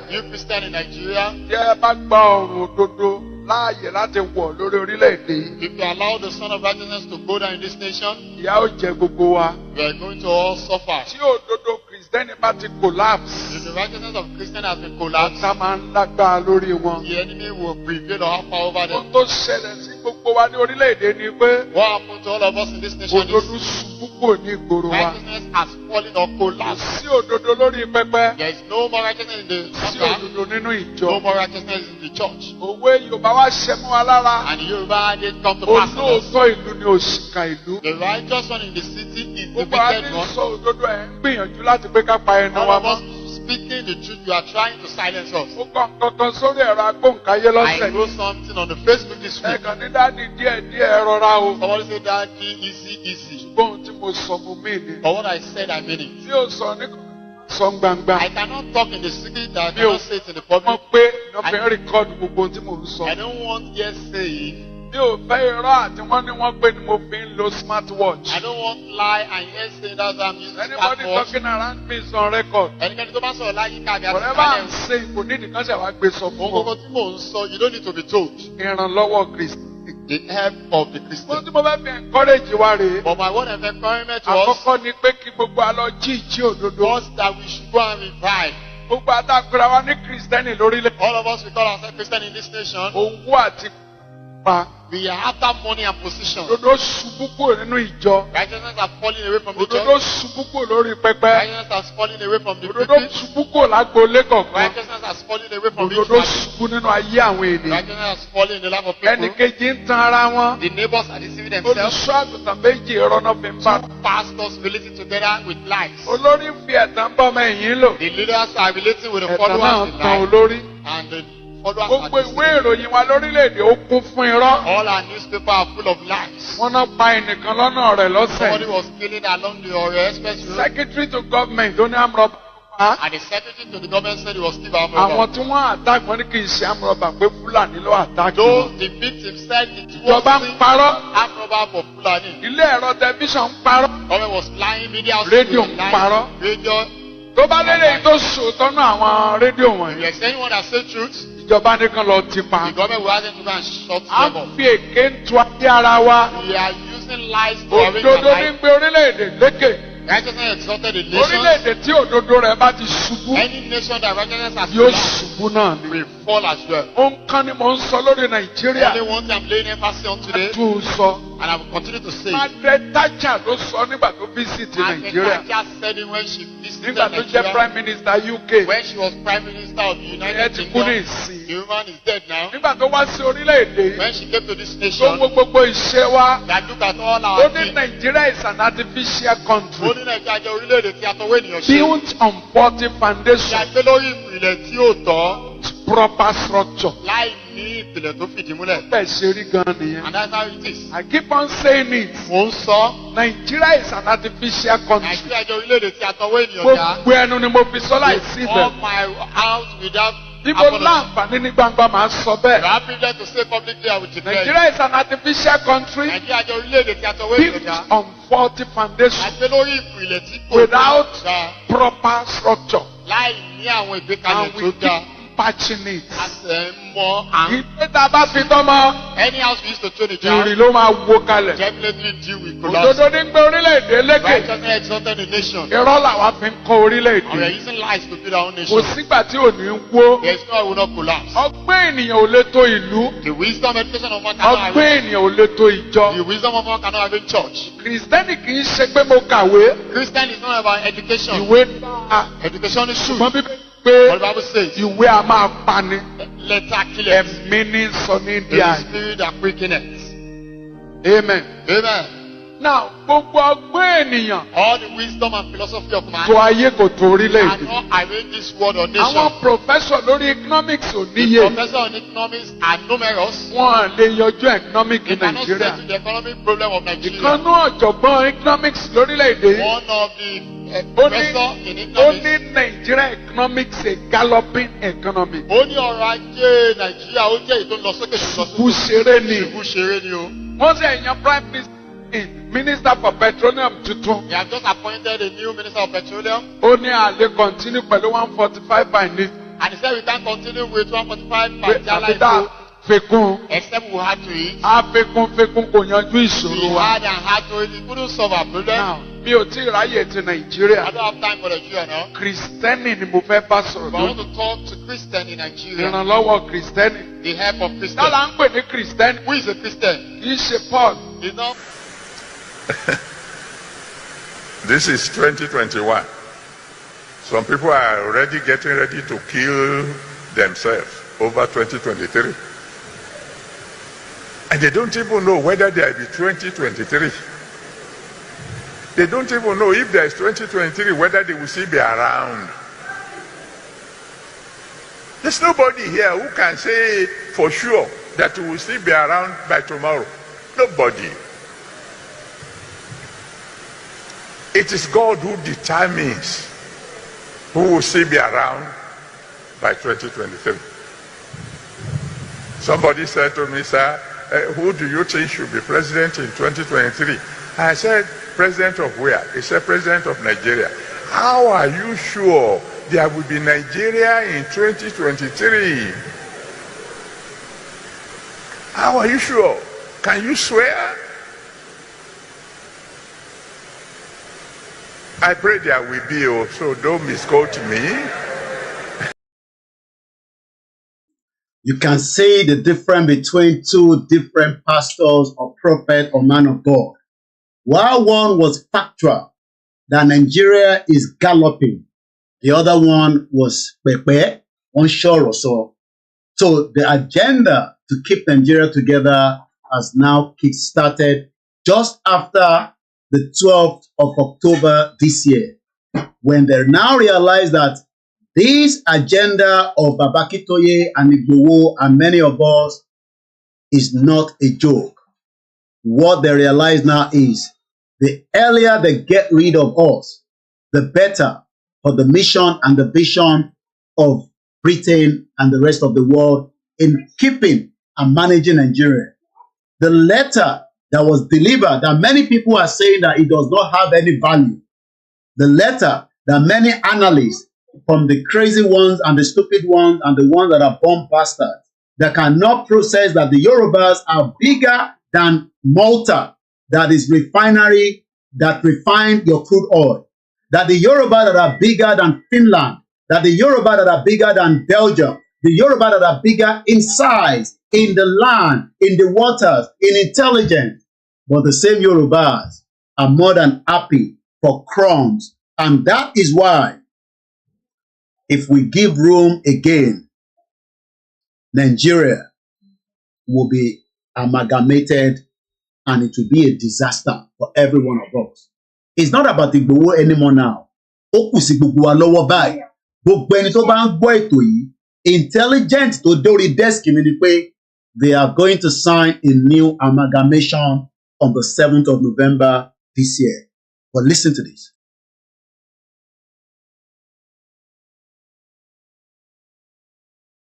There is no land called Nigeria. There is no language called Nigeria. There are no people called Nigerians. We are only deceiving ourselves. We are not Nigerian. Okay, where is Nigeria? Where is the land called Nigeria? What is the Nigerian language? We are nations that had been forced together to live in one pathetic country. So anybody who goes there today to say, pray for Nigeria, that person is just deceiving himself, because the people who want to be that Nigeria had not sat down to agree if they want to be Nigeria. Now, let's break it down. Edekama, break it down one at a time. And I'll give room for call within the next 40 minutes. Moki gbogbo ẹ̀yin ọmọ Yoruba, I greet all Nigerians. I understand your plight to save Nigeria, but the saving of Nigeria will make you more poorer. The saving of Nigeria will not give you the privilege to be exactly who you plan to be in the future, and the future is now. The saving of keeping one Nigeria will continue to create a lot of disagreement, online, offline, among every indigenous people. We are not tribes. I don't know the Igbos. We don't know the Hausas. We are all different people until the fraudulent British amalgamation in 1914 that will now be renewed on the 7th of November by some of the Yoruba kings, not all of them. But every single one of them have been invited. Whether the ones that are not going to sign will be bold enough to face the camera and tell us the truth after their meeting, time will tell. History is about to be played out in Yoruba land, as the Yoruba kings have now accepted that they will not allow the breakup of Nigeria at this present time because Bola Tinubu is the present president, and also many other things that I will not be able to reveal on the social media for security reasons. But the time, I will release them. But I can confirm that the world wants Nigeria to break up. I can tell you that. They are fed up of many of what is happening in Nigeria. The injustice. Billions of dollars have been pumped into Nigeria, but those billions continue to leave the shore of Nigeria to other countries around the world. As an investigative journalist that also work with many other outlets, media outlets, we have many criminals like Ike Ekerimadu. We know many of them like Alison Madueke Dezani that will be going to court next year. There are many of them like that. Some of them will not pass through UK anymore. Some of them are working tirelessly so that they are not extradited back to the UK. We know Abba Kyari, many of them like such. But what many Nigerians do not understand is that you are being used as part of the guinea pigs by the international community, most importantly the IMF and the World Bank. They are the most crazy institution that wants to keep us together. And that is why they will need somebody like Obasanjo that thinks that he is the face of Africa, an old bagger that believes that we can stick together in one crazy country called Nigeria, even though, because I have the evidence, that he himself told us that if we are not stupid, it is time that we all push. If you don't push, nobody's calling for war. I am not calling for war. I am repeating exactly what Obasanjo said, that if we do not push all these criminals out of the way, not to save Nigeria, but for everybody to go their separate ways, you will lose your life at some point because of paracetamol. You will lose your life because of the insecurity. You will lose your life because you will not be able to practice your religion, whether you are Muslim, Christian, or a traditionalist. You will not have the freedom that you expect in a client society. Nigeria is a zoo and nothing will work out of it. Yes, it is still a country and we will manage it until it breaks up. You have every right to keep your passport, since if you don't have access to another passport, not everybody has the British, America, or Japan, or whatever passport. But one thing is, the breakup of Nigeria is something that must happen, but the world will not let it to break. And that is the reason why a meeting has been called by the Yoruba kings to renew the fraudulent amalgamation. But this is what Obasanjo told us some few years back, that nobody is coming to save you. You must save yourself if you truly want to be free. Let's listen to how Obasanjo told us that. Now, you see, you, Obina, you have everything going for you. And I don't want you to feel discouraged. Please, things are bad in Nigeria, but I believe it's only for a short time. That is a word of criminals. Things are bad in Nigeria, but it's a short time. But they are living the biggest life of their life. Their family are doing very well. They have the network. But they are telling the average Yoruba man that cannot have 3 square meals that things are bad. Ọmọ Yorùbá bá sọjọ́ ní nǹkan dánilẹ̀ Yorùbá, nǹkan dání Nàìjíríà, àmọ́ ìyẹn ní kébì support Odùduwà Republic. But Ọbásanjọ́ mọ̀ pé tá a bá gbọ́ Odùduwà Republic, we can be able to hold everyone accountable, including myself. But Ọbásanjọ́ ní no, nǹkan ò dá lóòótọ́, àmọ́ ẹ jẹ́ ká sì jọ wà nínú one Nigeria. So nígbà tó Ọbásanjọ́ mọ̀ pé things are bad, why then must it be bad unto the lives of many Yoruba people, and those that are not Yorubas continue to struggle in this madness country that was created for nobody but for themselves, because Obasanjo is one out of many Nigerians that had the privilege to have enjoyed life after he killed during the Biafra War, fighting the war on behalf of Britain. The Biafra War was never a British Nigeria war. It was a war between the Biafra and the British government. Ṣé ìjà ti sìn will be between the Yorubas and Britain? Time will tell. But the letter Igboho delivered is not a letter that nobody knows the content. But Baba Akintoye knows exactly what is in the content.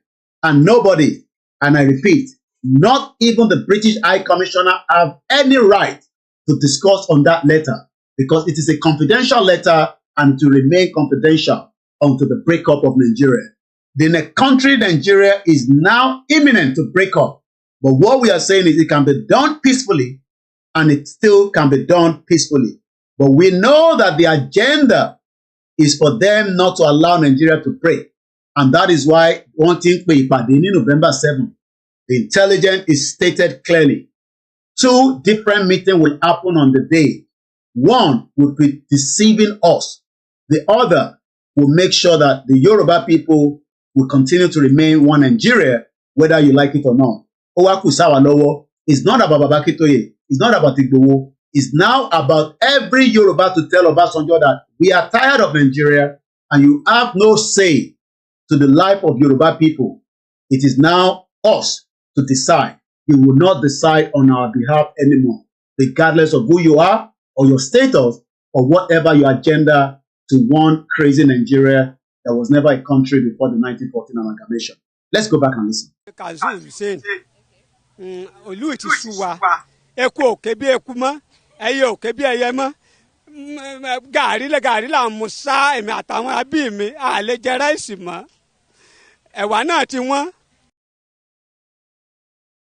That is a Yoruba man crying out that Obasanjo is telling that you take time. Things will get better. Yoruba man that is crying.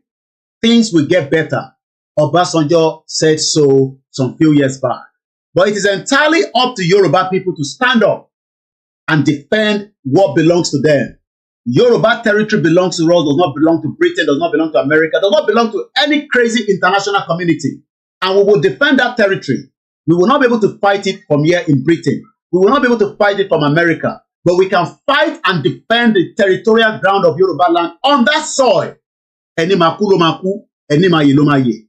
The world must understand that the Yoruba people of today are different from the crazy ones that have managed to sublet and keep them under their toes.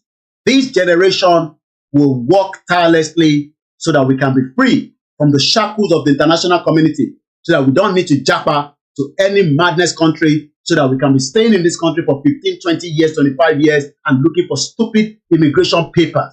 When we have everything, any makulo makuni, gbogbo ọmọ Yorùbá ẹ lọ máa gbáradì torí ogun bọ̀. I am saying it. The kings are signing a new Yoruba into Nigeria on the 7th of November. That is the intelligence, but they will not tell you this. I am telling you officially. Gbogbo ìpàdé tó fi pè ní on the 7th is an agenda to keep Nigeria and Yoruba inside. Taba failed this time around. Every one of us will suffer the consequence of it. But I know that we will not fail. But listen again to a Yoruba man that is crying out and telling Obasanjo that ìlú yìí ti sú wa, ó lè ní gbogbo yín, ẹ̀yin tẹ́ dàlúrú, ẹ̀yin tẹ́ jẹ nínú Nàìjíríà, ó wá di àsìkò nísìn kẹ́ make life easy fún gbogbo wa. Ẹ wá ń sọ fún wa pé ká lọ ṣe sùúrù pé nǹkan ṣì máa dáa. Kò ń ṣọ̀rọ̀ obìnrin nìkan, ọmọ Yorùbá ń sunkún, ọmọ Haúsá ń sunkún nítorí pé wọ́n ti gbá àwọn yẹn sẹ́gbẹ̀ẹ́ kan. Now, let's go back again and listen to this Yoruba man crying out loud that ebi ń pa wá, ìyà ń jẹ wá, owó school ò ṣe san. Ṣáwọn ọmọ Ọbásanjọ́ ò rówó school san ni? Ṣé wọ́n rí scholarship ni? What the British does is that they offer scholarship for different groups of people and they put that scholarship and most of them pay nothing, not even accommodation. While you are looking for thousands of pounds to come and study in the UK, their children are living here for free and under a free full scholarship up to PhD while you are struggling, working on Uber, nurse, healthcare, COS, come and do this, come and do that. Everybody has japa, but we cannot take 30, 60 million of Yoruba people back home into UK. And UK remain the stumbling block to the breakup of Nigeria. Gari on got to 1-2. ó ti sú mi orílẹ̀-èdè ti sú mi báyìí kọ́ ni wọ́n bá tẹ́lẹ̀ gbogbo àwọn tí wọ́n ní wàhálà yìí ẹ̀kọ́ ọ̀fẹ́ ni wọ́n kà o. Gbogbo àwọn tó ní wá lára yìí ẹ̀kọ́ ọ̀fẹ́ lẹ́ka. You all have a quality education, yet millions of our people do not have access to good education again. Why then should we save this madness country? It is time that every Nigerian understand that the election that you conduct will never save you. There is no amount of election that can save Nigeria. I don't have any business in the north, and I don't have to visit the northern part of Nigeria because it's not Yoruba territory. I have no business in the southeast. I have no business in the middle belt. My business in the soil of Yoruba land, and we will fight to defend that land, even if many people will have to die, because that is the only option. If negotiation of peace is refused, we will fight with our last blood to save the Yoruba people from the madness of anyone, regardless of their status in the world. You do not own that part. We will make it ungovernable for you, just like Obasanjo said. Let's go back and listen to Obasanjo and leave that young man, because that young man will be given another bread. They're born bastard, and they will still vote again in 2027, forgetting that their life is miserable. Let's go back and listen to the craziness of what Obasanjo said some few years back. Because now, you see, you Obina, you have everything going for you. And I don't want you to feel discouraged. Please, things are bad in Nigeria, but I believe it's only for a short time. Because it depends on you. Whatever my generation might have done wrong, and I will be the first to admit that my generation has done a lot. Obasanjo has admitted that his generation, their born bastard generation, have done wrong. If this generation fails to dissolve this fraudulent amalgamation, your life will remain miserable to death comes to you because you're not able to afford paracetamol. What's wrong? It's for your generation to do it better. And don't just sit down and complain.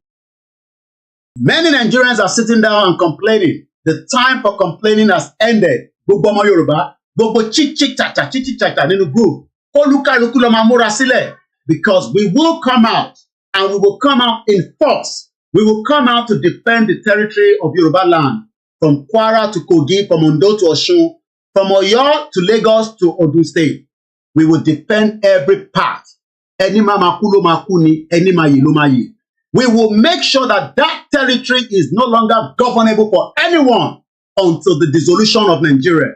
When that time is getting closer, you will find out. But like I said, November 7 is another agenda by the kings. Not all of them.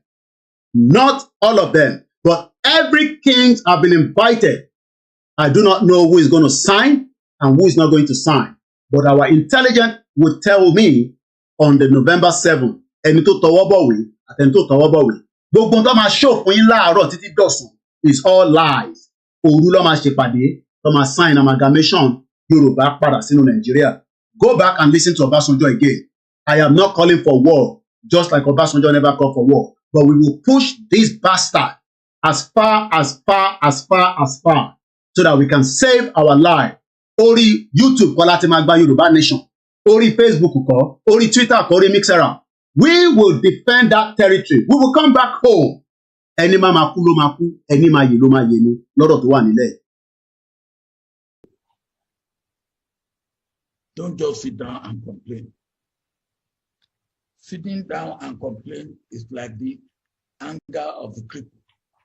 You're on the same time, you will be on the same ground, on the same level, but you have to be proactive. We have to be proactive, and that's exactly what we are doing on a daily basis on this platform. Proactive. Bringing the world closer to your doorstep is what Koikimedia does. And that's exactly what we must prepare for. 2 years Britain prepared for the D-Day landing. We still have the ample of time to prepare enough to save ourselves from the shackles of the international criminal organization that are holding us backwards and expect us to apply for crazy visa to visit their country or even to apply for jobs. Let me state this clearly. Living abroad means nothing. Going back to our territory to save it is the only thing we can do with this generation. And this generation will exactly do as they say. Need èèyàn tó pọ̀. 1,000, 2,000, 3,000 people will disrupt the whole system, and that system will crumble. But we can still do all these without any confrontation. But if they think that we will sit behind the scene and be shouting to the camera will be shut down, internet will go off. M1 ló máa padà di the end of Nigeria. And you have to make sure you get enough of what I call critical mass of people, like-minded people, who will be ready to say, yes, we can bring about a change. Nobody can bring about the change of Nigeria. Nobody. The world does not want Nigeria to remain a country that will work. It is an evil world that we are living. And it is better that we dissolve that entity. UK is just under 60 million. Wales, Scotland, England, and likewise, Belfast that I visited. The whole population of Belfast is not up to 500,000. I met many of their friends, and many people on my way to Belfast over the weekend. And shout out to those in Belfast. Nigeria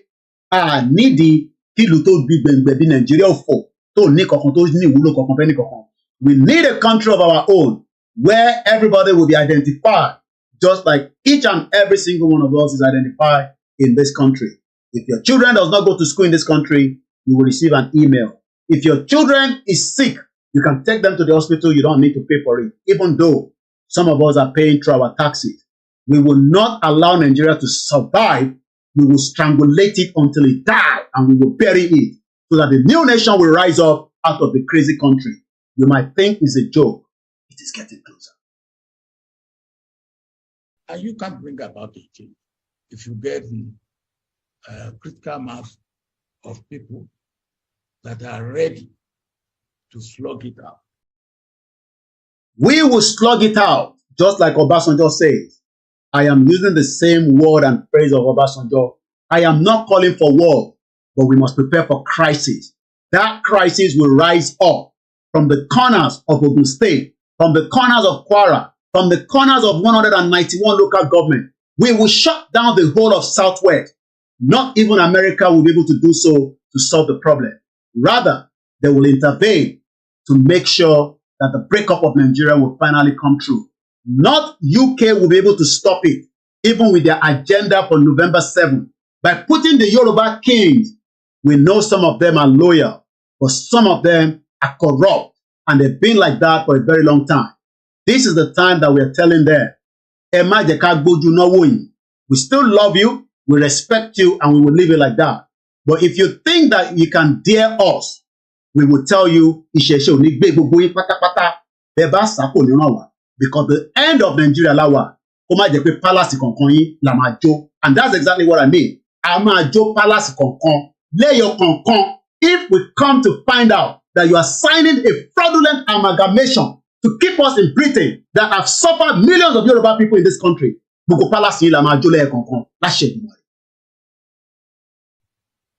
I always say when people say, hey, well, when will this old hag go out of the way politically? They won't go out of the way. This bomb bastard won't go out of the way. So if anybody thinks that what Obasanjo is saying is not true, Obasanjo knows exactly that this bastard, they're not going to go out of the way. It is time for us to tell them bluntly, when that time comes, we are telling you now, can't dissolve Nigeria. Yoruba ń jìyà ní Libya, Yoruba ń jìyà ní Qatar, the America, all over the world. Millions of us are suffering, and our family cannot continue to suffer while we live here and think that we are enjoying life. We will make life ungovernable for you bastard politicians. It is getting closer. And I will be returning home when that time comes. You have to make them go out of the way. They won't voluntarily go out of the way. Think that these criminals will voluntarily leave the post for you faster. They're not going to leave the post. They will suppress you with their criminal talk. They will kill you. But we will not kill anybody. But we will bring the crisis that will make Nigeria ungovernable at the appropriate time. Well, can you announce a date? That date is not something that you announce. It will start spontaneous, like the killing of George Floyd in America that ended many criminalities of the slave trade that took us back for over 500 years. Yoruba people will rise. The world does not want us to rise, but we will rise up whether the world likes it or not. And we can see exactly how King Charles was disgraced in Australia just about a couple of days ago, I believe yesterday, when the indigenous people were telling him to his face that we own Australia.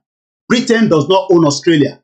Britain does not own Yoruba land. America does not own Yoruba land. Not China, not India. We can work with every country of the world. We are ready to work with you as a new country, but we will make it really difficult for you if you do not support us in the near future. Because we know some of you are working with the agenda of the Fulanis to keep us together in Nigeria.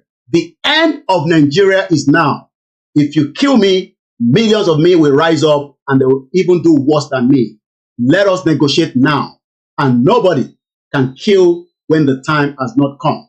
I will be alive to witness a Yoruba nation. And my children will return back to Yoruba land. I will return every single one of them back to Yoruba land. They're listening to me. So if you think that we are joking, this time around, it is not a joke. Gbogbo ọmọ Yorùbá, ẹ lọ máa múra sílẹ̀.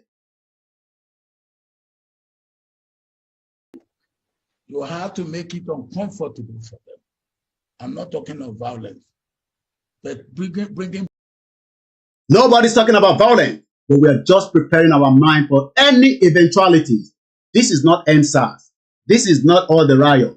This will be the biggest crisis that Nigeria would ever be able to contain.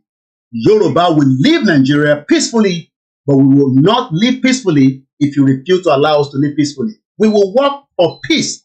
And that is exactly why Igboho delivered the letter on behalf of our leader, Professor Banji Akintoye, the man that believes in the vision of the Yoruba people, that Yoruba has every right to remain one and remain outside the crazy Nigeria. But again, who among the Yorubas are against Yoruba having its own independence? In exactly 20 minutes, I will open the phone line so that you can also put a call through and give us your own views and opinion on the platform Koikimedia this afternoon. Pressure should be to make it uncomfortable for them. They will go out of the way. Now, you see,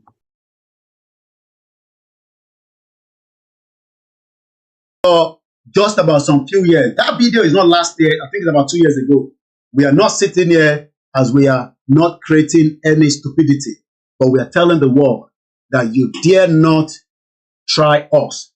This time around, the world is a bigger place. The world must allow people that want to be free. You cannot put us together if we don't want to live together. We will leave Nigeria and we will live however we want to live. So let's come back into the conversation. Mo kí gbogbo ọmọ Yorùbá lẹ́ẹ̀kan sí pé a kú oríire pé àsìkò ń súnmọ́ ọjọ́ náà pẹ́ mọ́. Gbogbo ẹni tó bá ní kò ní dé, èyí ni àní dé bá. Mo kí gbogbo ẹni tẹ́ wà nípò kíá, mo kí gbogbo ẹni tẹ́ wà nílẹ̀ Yorùbá. 191 local government, but with no electricity, with nothing that is working, and with the deceit of the criminal politicians to hold us back. At exactly 1700 hours. Remember that this is a platform that also needs your support. There's no doubt about it, I always say. For us to remain on this platform, we will also ask for your voluntary contribution so that we can be able to expand. Many of our team are ready to work, but we need you to make sure that we can work tirelessly using this platform. So if you'd like to support us, that is the details of how you can do so.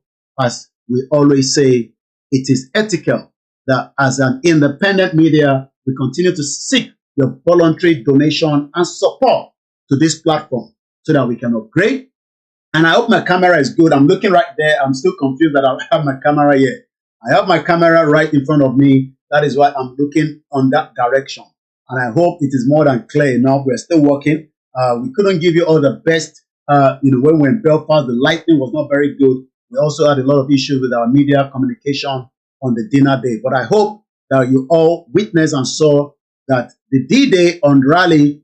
Let me say thank you so much to my brother that flew all the way from Miami, Aziz, for making sure that whatever we lost out during the dinner, we were able to cover it up, during the rally. And he was the one handing the phone. I'm sure you now understand why, it's not easy. When I always have 3 phones or 4 phones. When I'm outside, I have like 4 different phones. But let me say thank you so much to Aziz. Let me quickly use the opportunity to welcome you all into the program. If it's your first time watching me, you've never seen me before, like, who is this crazy guy? Yes, one crazy guy will start something and we end it as well. Omo Jebulawa, we don't do halfway. Hello, history Jebu, Britain. We were the one that gave them the biggest threat of their life, and we are ready to do the same thing. If you think I am the only one, I can tell you that there's many different groups that will not put out on the social media that are the same Ijebu with me. If you think that it's just about koikimedia, you are daring us. Do not dare us, because this time around, we will make sure it is a finished job. So, Yoruba, the number to call to the studio is +44 74 044 05917 on the screen. I will only take calls up to 20 minutes to the hour to end the program. After that, if you call, I'll not take your call. This is the time if you also want to add your input to the conversation. Muki Babawa, Professor ADEBANJI Akintoye, we love you, Father. Like I said to you, we will stand shoulder to shoulder with you, and we will make sure that we enlighten and educate our people. We will return back with our program of prosperity that Baba Akintoye asks us to continue to recite, to read to you. That will happen, probably from next week. But this week, we will focus more on the meeting that is coming up in November 7th and some other. I don't care whatever problem is in Nigeria right now. I pray for more problem. I pray for dollar to be $3,000 to 1.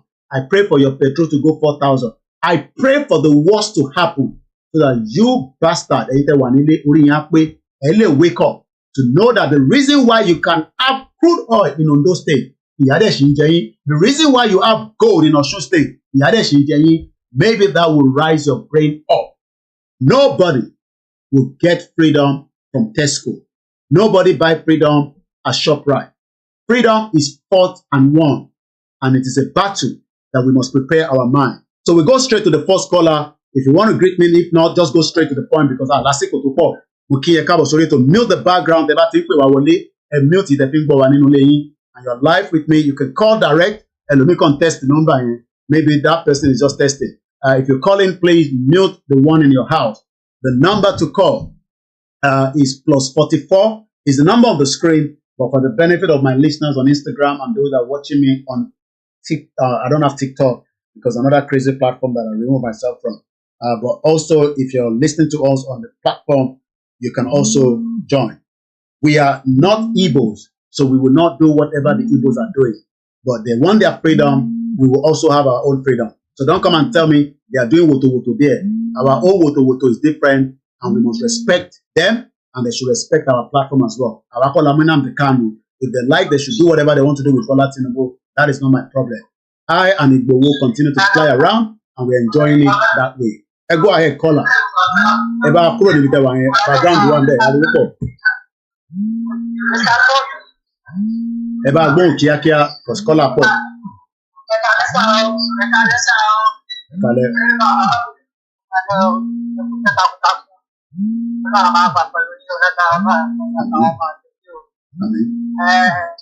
Àwọn Yorùbá ní kí àsìkò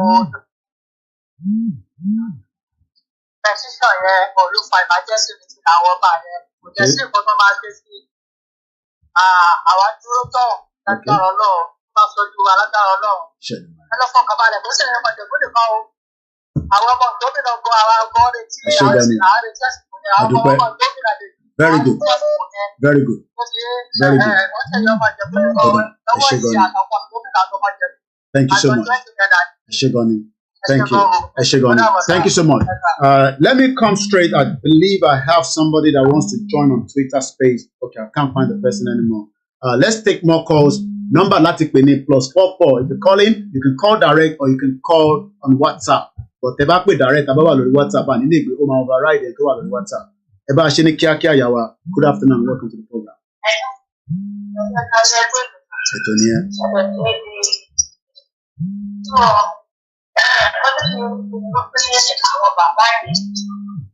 Àwọn la máa mọ mọ́nítọ̀ wọn gbogbo nǹkan tó bá fẹ́. Wọ́n máa gbọ́dọ̀ fẹ́ dá wa padà nínú káwọn ká sọ pé ààrẹ ìyàwó fẹ́ kú. Òbí yẹn káwọn bàbá yìí bá wa fọwọ́ bí wọ́n pẹ̀lú òkú bàbá àwọn ọmọ ìṣẹ́.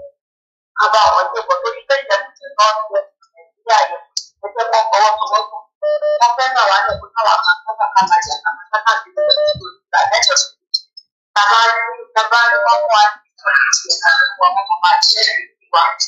So, àwọn ọmọ Okay. Hold on, I just tell you, sorry. Hold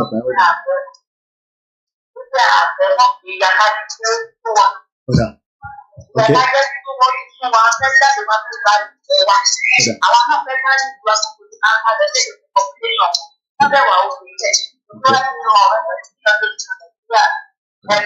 Eshigoni, we have another caller. Go ahead, caller. You're live on the program. Hello, Yomi. I'm going. Torí àwọn ọba yẹn. Bẹ́ẹ̀ni sá. Ọtí tá a bá dáná sí wọn lójú. Sọgbọ́n ẹ̀ tó máa ṣẹlẹ̀ bẹ́ẹ̀ náà nìyẹn. Tábà ìdáná sí wọn lójú wọn ò ní mọ̀ pé a ti rẹ́dì lórí ẹ̀. Àgbọ̀yé. Nǹkan tèmi fẹ́ sọ nìyẹn. A máa dáná sí wọn lójú ní eléyìí tó tí ó bá sọ́pọ̀ tiwa. Ó jẹ́ pé ó máa fọjọ́ ó máa filẹ̀ ṣaṣọ́bùra ni ó máa ṣe ọ̀nú ẹ̀. Eshigoni. Hold on, Mr. Michael. Eshigoni bàbá wa. Gbogbo àwọn tó bá fẹ́ dá sí ẹgbẹ́ òun sókè torí pé ẹ̀rù kan gbọ́dọ̀ bà wá mọ́ àwa la nílẹ̀ Britain kan ló nílẹ̀ Yorùbá ló nílẹ̀ ìtàbádẹ́ fẹ́ láwọn bàbá bọ́rọ̀ bá wa fẹ́ wọ́n gbọ́dọ̀ sign any amalgamation torí intelligence sọ fún mi pé wọ́n máa sign amalgamation mi ní November 7 and we must resist them. Eshigoni sir. Àwa ń retí wọn. A máa káwọ́ kan tó fẹ́ ṣe. Eshigoni. We will monitor them and we will continue to monitor. Ẹgbọ́n sókè láti the other line as well. Nọ́mbà méjì làwọn èèyàn ń pè. Gbọ́dọ̀ abẹ́ ẹgbọ́n sókè alàgbà ti wà lórí ètò. Hello. Ẹ káàbọ̀ sà. Ọláyọmí Koiki the white boy lion. Ẹ káàbọ̀ sà. Ọlọ́run á fún wa tó. Àṣẹ Èdùmàrè. Gbogbo ìmọ̀ burúkú tí wọ́n bá ń fi ní orílẹ̀-èdè Yorùbá Ọlọ́run á dàrú mọ́ wọn lọ́wọ́. Bó ṣe máa rí nìyẹn láṣẹ Èdùmàrè. Ọlọ́run sọ pé orílẹ̀-èdè ni wá. Ọmọ òmìnira ni wà á ti ń ṣerú. Mo dẹ̀nà pé lórúkọ Jésù Ọlọ́run gbà fún wa. Àmín Jésù Kristi. Ṣùgbọ́n mi ò tí ì máa bá a gbé tí àwa kan múra. Láàárọ̀ yìí mo sì kún bẹ́ẹ̀ nìkan sọ̀rọ̀ tó sì tún nígbàgbọ́ nínú wọn Nàìjíríà. Ó sì tún wà nílẹ̀ Yorùbá yìí. Ìwọ tó ń sọ fún mi pé Ọlọ́run ní jẹ́ ká gbé o. Àwọn ọ̀gbádùn ẹ o. Pé kò sọ Nàìjíríà ní ìjà lọ́jẹ́ káwọn àwọn sọ́mọ ìdìbò Tinubu. Adela èmi dẹ̀ sọ pé ọ̀rọ̀ ti kọjá wọ Nàìjíríà ẹ̀kọ́ ọ̀fẹ́ lè ní ká. Bóyá wọn yẹn ò tí ìdàgbàgbà tí ẹ̀kọ́ ọ̀fẹ́ wáyé bọ́ àgbàlagbà náà ni. Gbogbo òwe tí mo kà láyé mi ẹ̀kọ́ ọ̀fẹ́ ni. Ẹ̀kọ́ ọ̀fẹ́ ni èmi ò bá ti fẹ́ sí tí àwọn èèyàn fi sí bóyá wọn fẹ́ gbogbo wọn ni.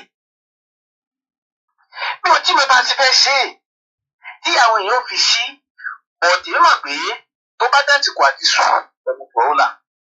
Crisis ló máa end up crisis tá a bá ti bára wa sọ̀rọ̀ tá a bá ti gbọ́ ó máa di crisis ni kò sọ́gbọ́n ẹ̀ kólúkàkú lọ múra sílẹ̀ crisis ni so crisis ni ó bẹ́tà ká slow Nigeria down than kí Nigeria túbọ̀ slow wa down ẹ ti gbọ́ nǹkan tó bá sanjọ́ sọ so bó ṣe máa rí nìyẹn gbogbo àwọn tó sì ní àwọn ọ̀fẹ́ yẹn ẹ má bá wọn jà ká túbọ̀ máa pètò sí wọn nínú a máa wọ́ wọn débẹ̀ nítorí ọmọ àlè lẹ́lòmínú wọn ọmọ àfi tí wọn dá wa dúró ni 15 years ní ìlú yìí bí mo ṣe nífẹ̀ẹ́ ìlú ìtó tí mo dẹ̀ ṣe nífẹ̀ẹ́ but 15 years kó tó fún mi níwèé láti lè sọ pé mo fẹ́ lọ ṣiṣẹ́ ṣé máa gba ìwé kí n tó ṣiṣẹ́ nílẹ̀ Yorùbá ni mo ní ìwé náà so ó bẹ́tà ká slow wọn down nílẹ̀ Yorùbá than pé kó slow gbogbo wa down nílẹ̀ ẹ ṣe bẹ́ẹ̀ ni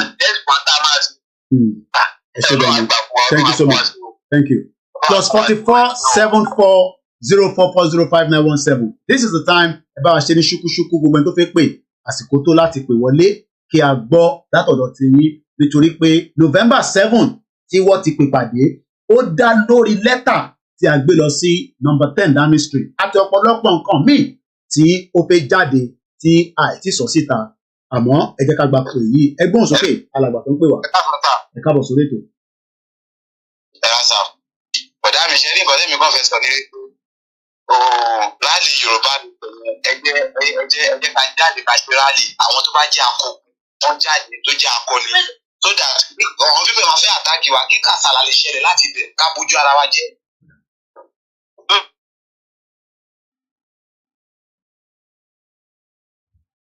bí sójà bá tẹ̀ ti pa ọmọ Yorùbá kan ó ti wọ wàhálà this time around gbogbo ìtẹ́ ṣe fún wa ní gbogbo time tí ẹ ṣe yẹn àmójú kúrò ní bí sójà pa ọmọ Yorùbá pàtó ọlọ́pàá kan this time around international community ló máa wá lájà gbogbo wa torí 2 fighting ló máa di not 1 anymore láti pé nẹ́tíwọ́ọ̀kì alágbà yẹn kò lọ dáadáa ẹ ká fi sílẹ̀ bẹ́ẹ̀ so a kí gbogbo ọmọ Yorùbá lẹ́ẹ̀kan sí aṣèwà lórí ìkànnì tí wọ́n ń pè ní Koiki Media níbi tí a ti ń review gbogbo tó ṣẹlẹ̀ in just a week ọ̀pọ̀lọpọ̀ ní kò sí nǹkan kan tó ń lọ gbogbo ẹ̀ dákẹ́ rọ́rọ́ ẹ rí i pé gbogbo ẹ̀ dákẹ́ rọ́rọ́ nítorí pé wọ́n mọ̀ pé àwọn kọ̀ọ̀kan ń lọ lábẹ́lẹ̀ tí a fẹ́ gbé jáde tí a dey expose so that is what is creating all this conversation eléyìí sọ tiẹ̀ òun sọ tiẹ̀ I am not going to respond to every one of them but àwọn tá a fẹ́ respond sí gangan òun làwọn bá wa and like I said we still believe in them but if they think that we cannot do nothing a lot will happen and nobody will be able to stop it.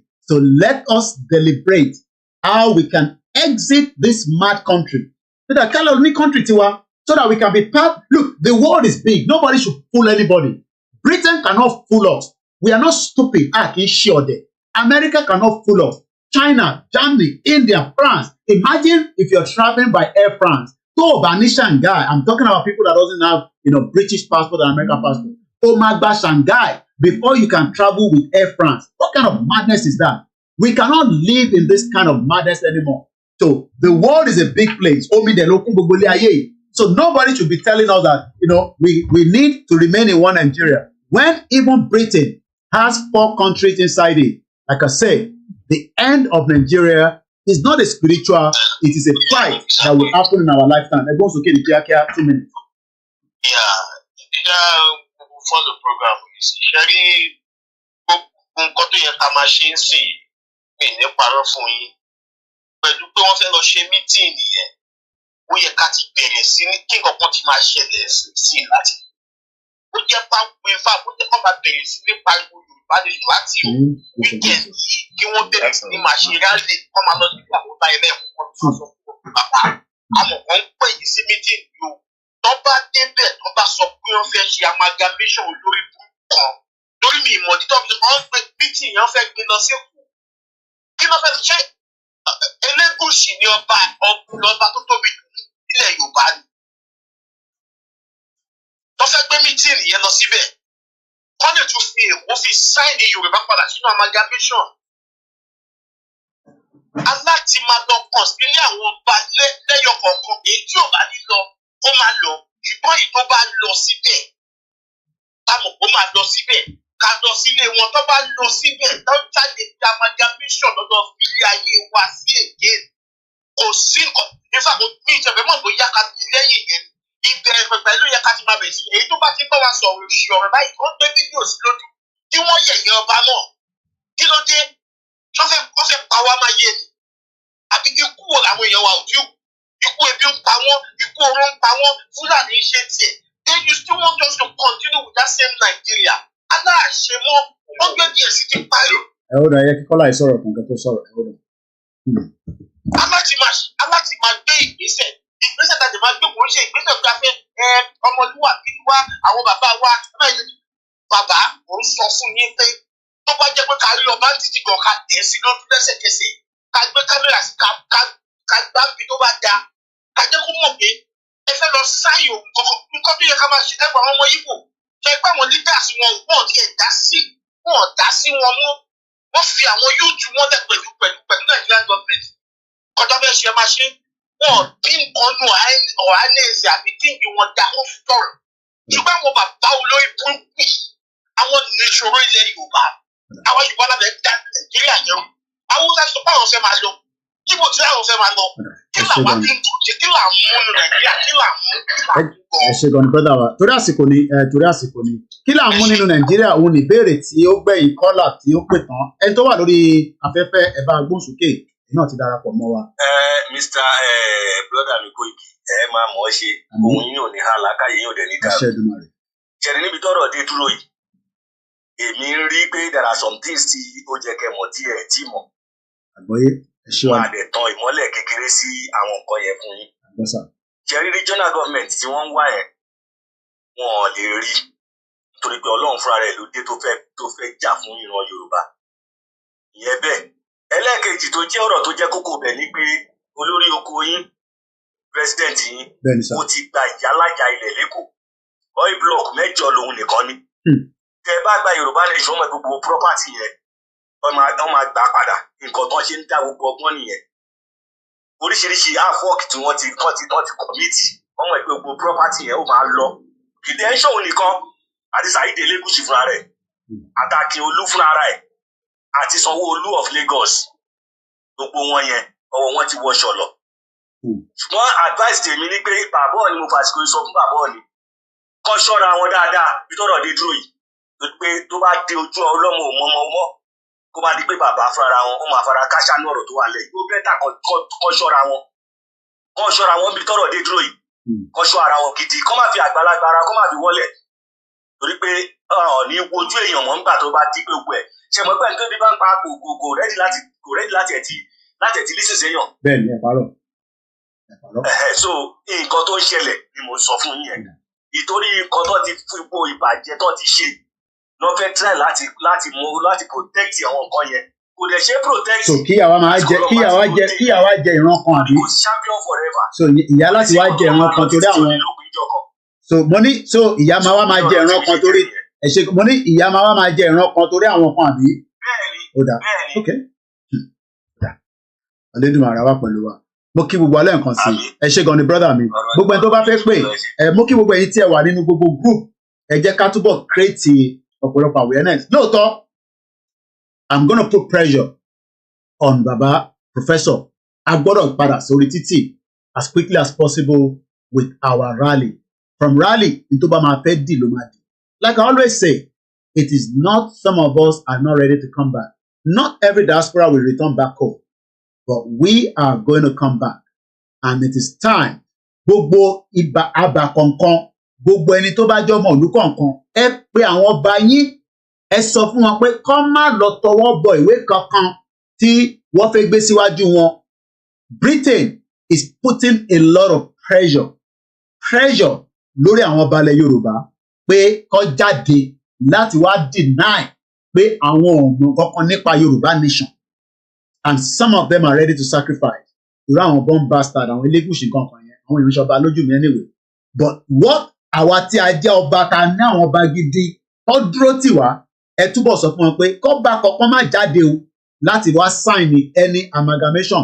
Mo kí ẹ̀gbọ́n mi fún iṣẹ́ takuntakun tẹ bá wa ṣe ní kódà mo ìtẹ̀ tí wo gbogbo picture tẹ bá mi yà yẹn. Mo dúpẹ́ lọ́wọ́ yín pé ẹ darapọ̀ mọ́ wa ní dinner, ẹ lè darapọ̀ mọ́ wa ní rally. Mo sọ pé òun ṣe gbogbo wa ní ghost. Gbogbo wa náà la máa pàdé láìpẹ́ láì jìnnà ikú kan ní yọ wá lẹ́yọ kọ̀ọ̀kan láàrin àwọn òbí wa láàrin àwọn olólùfẹ́ wa bọ́ ilẹ̀ Yorùbá àwọn tó jẹ́ ọ̀tálẹ̀ Yorùbá máa tàn jẹ́yìn sílẹ̀ ni there is no doubt about it ìjà tá à ń jà yìí kò ń sọ̀rọ̀ social media a máa ní kó pa internet àbẹ jẹ́ kí internet kò ṣẹlẹ̀ nígbà tá a bá ti bẹ̀rẹ̀ jà yẹn so that n tó bá máa ṣẹlẹ̀ nígbà tá a bá máa jà tán àwọn ayé gan á mọ̀ pé yes ọmọ Yorùbá tó ń jà ní wá kí n bẹ̀rù o ìyàn kankan máa doubt it we will fight to the end to save us from the shackles of the IMF and the World Bank and the criminal countries around the world that want us to be begging them for visa so that we can leave the offshore of Nigeria. Ẹgbọ́n sókè ẹ̀gbọ́n mi bro Abiodun. Yes, ẹ kú ètò sá, ẹ pẹ̀lẹ́ sá. Ẹ wo ṣe rí agenda wọn yìí honestly ṣé Èkó gan ló yẹ kó gbé meeting sí? Ṣé Èkó ni orísun àwọn ọba nílẹ̀ Yorùbá? Lọ́dọ̀ gbé meeting sí Èkó. That's number one fraud. Tó máa fi capture àwọn kan àwọn ọba yẹn. Ọba tó bá dẹ̀ decide any position òun àti ilé ẹ̀ wọ́n máa jó àfihàn ni wọ́n máa parun ni there's no doubt about it. So ọmọ Yorùbá kan bẹ̀rẹ̀ sí lọ máa gbáradì gidi wọ́n gbáradì gidi ni so this time around no going back Yorùbá nation no going back. No going back ẹ ṣe gan ni brother mẹjá lọ sí Germany no going back ń ṣe tẹnu no going back with a serious mission ẹ bá mute background láti Germany ẹ mute yẹn tẹ fi ń gbọ́ mi yẹn ẹ bá mute ẹ mọ́lẹ̀ pátápátá mo ti gbé kọ́ọ̀lù yín Germany number. Ẹ bá wa mute. Ẹ ń gbọ́ra yín nínú ilé. You are listening to yourself again. Ẹ bá wa mute. Ìtẹ́ ń gbọ́ nínú ilé. Kọ́là tó ń pè láti Germany iná là ń bá sọ̀rọ̀ ẹ tún gbọ́ra yín nínú ilé. Ẹ mute yẹn sẹ́.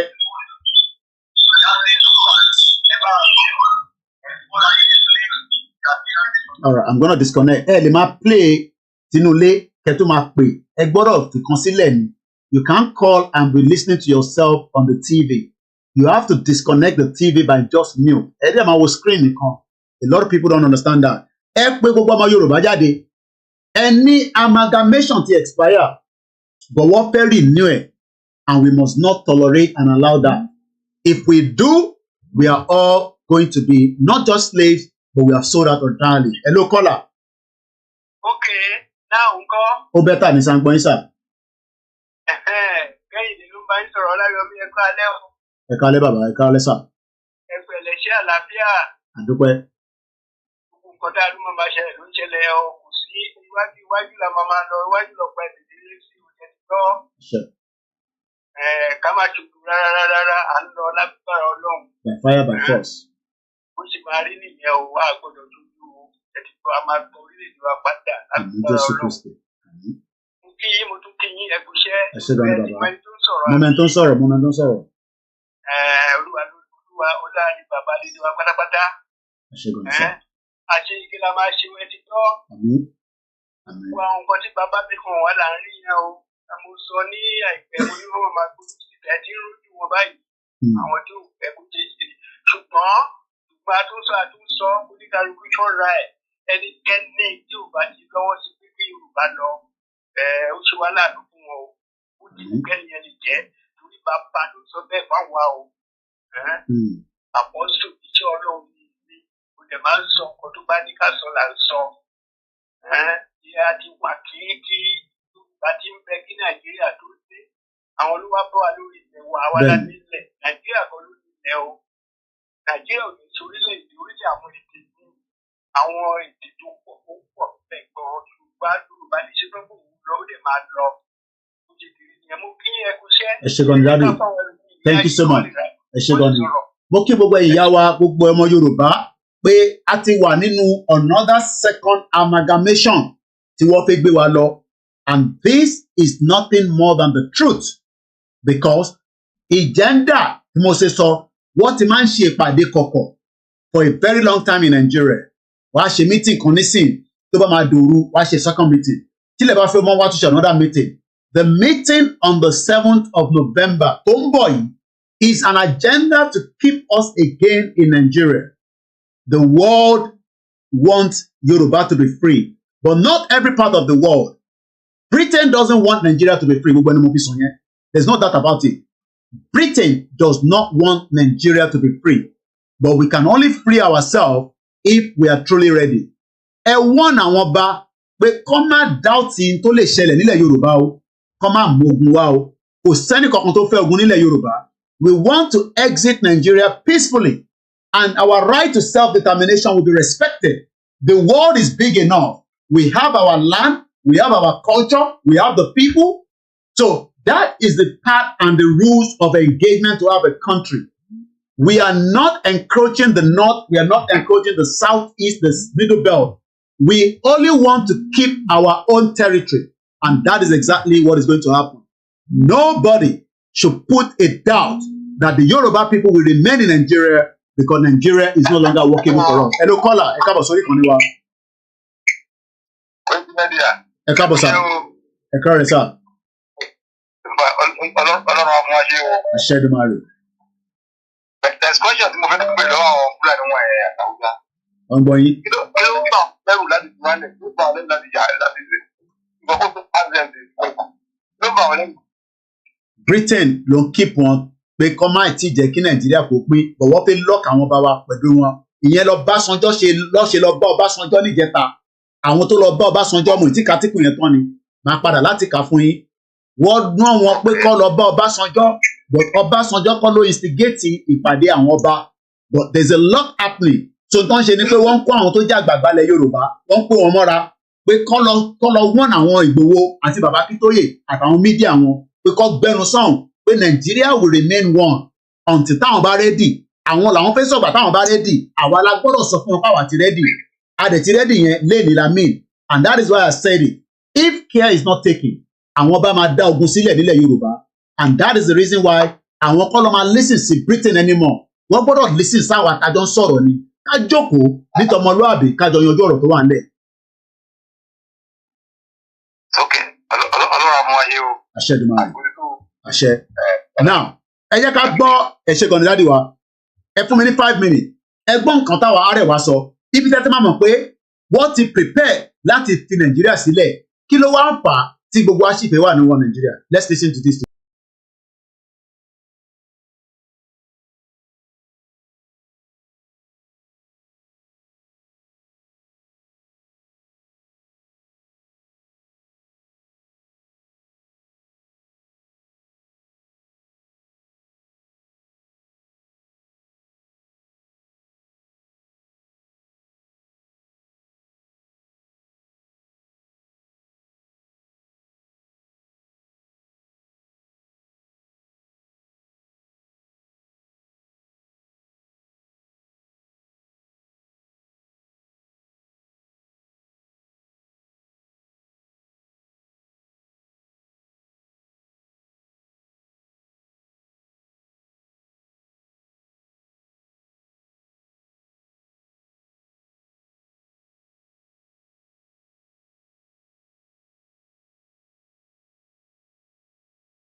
Ẹ má bínú, I play padà again.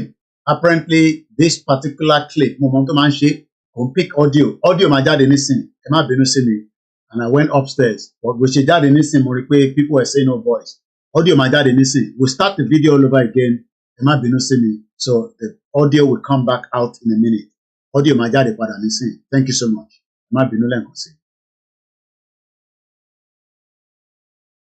Majority of us, including myself, hello, good morning, good afternoon, good evening. This clip is titled Alleged Regional Government Bill in Circulation, if true, overtaken by events. A document alleging to be a bill submitted by Bola Tinubu to the National Assembly seeking to reverse and to amend the 1999 Constitution and give regions independence from the central.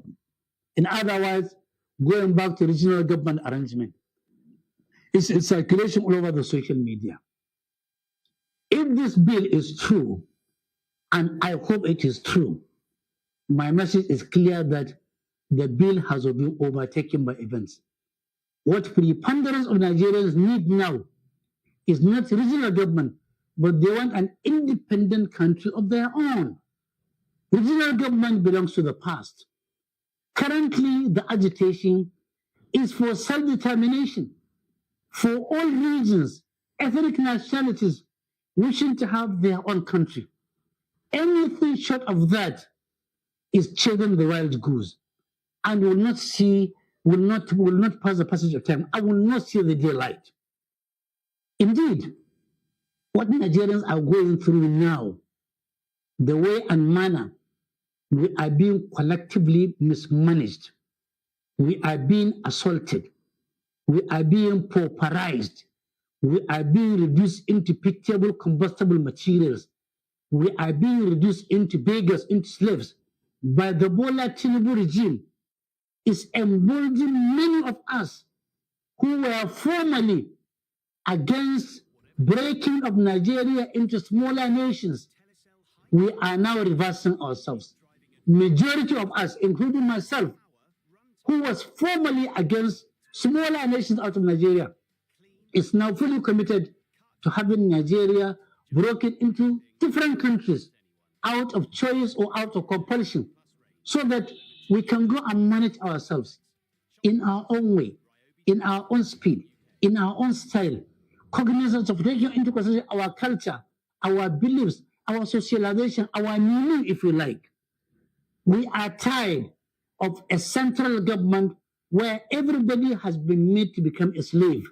Everybody has been used, except the few who are milking the country high, empty, and dry, who are stealing our collective patrimony, collective resources, who are sending us fear and terror, who are deceiving us every day, every night, every hour, every week, every month, all year through. And therefore, those who are thinking that a deal to take Nigeria back to the are doing any favor, they are making the biggest mistake. That is not what Nigerians need. What Nigerians need is dissolution of Nigeria into smaller nations, out of choice or out of compulsion, in peace, not in pieces. Anything short of that will not see the light of the day, will not address the current challenges, will only be. Now,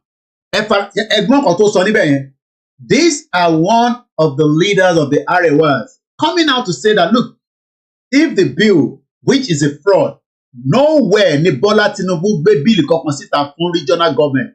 I have said this enough of time. But Yoruba people, tá bá sọ̀rọ̀, ẹ máa lọ sọ́dọ̀ Phoenix, that criminal website. You keep sharing that all the time. We have a website that our team are working daily. We are not making money on the website.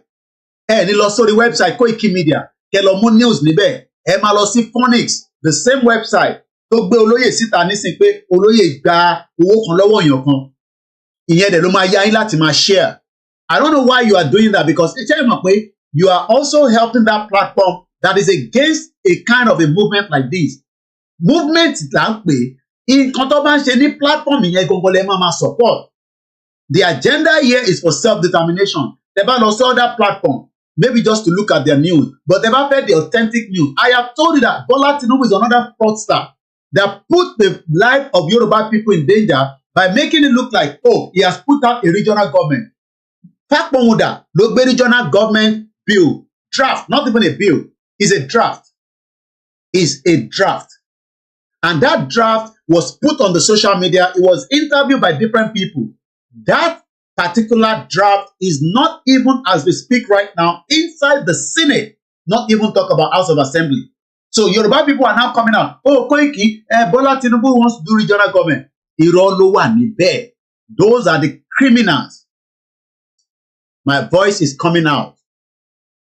So be a delay. Video today when you delay. So the voice will catch up along the line. So kò síbì kankan as of today.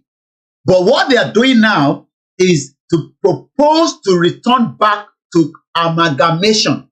Anika di amalgamate and Kotunika amalgamate. And if you are still wondering if Nigeria will ever work, listen to Lekan Adegoke, Senior Advocate of Nigeria.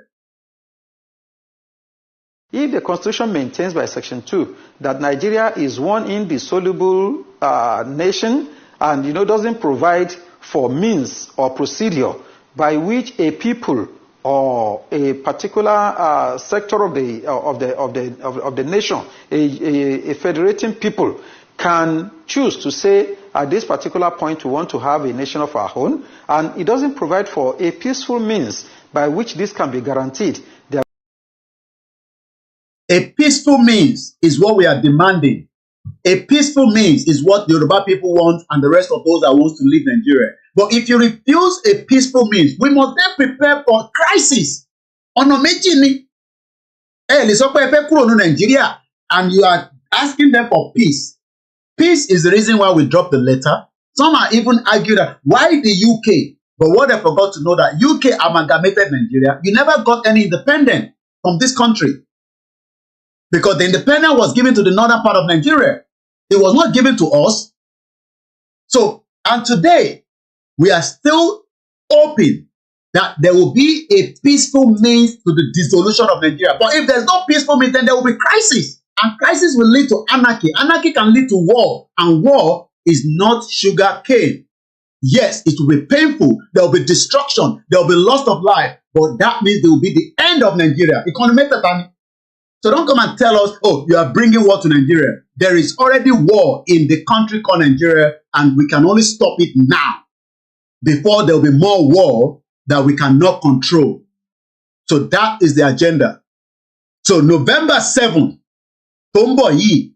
they are planning to sign a new Yoruba amalgamation to include Nigeria. I'm going to take 2 more calls, and then I have 1 more video to play. About Bokia Shake TV show. Hello. I'm going, sir.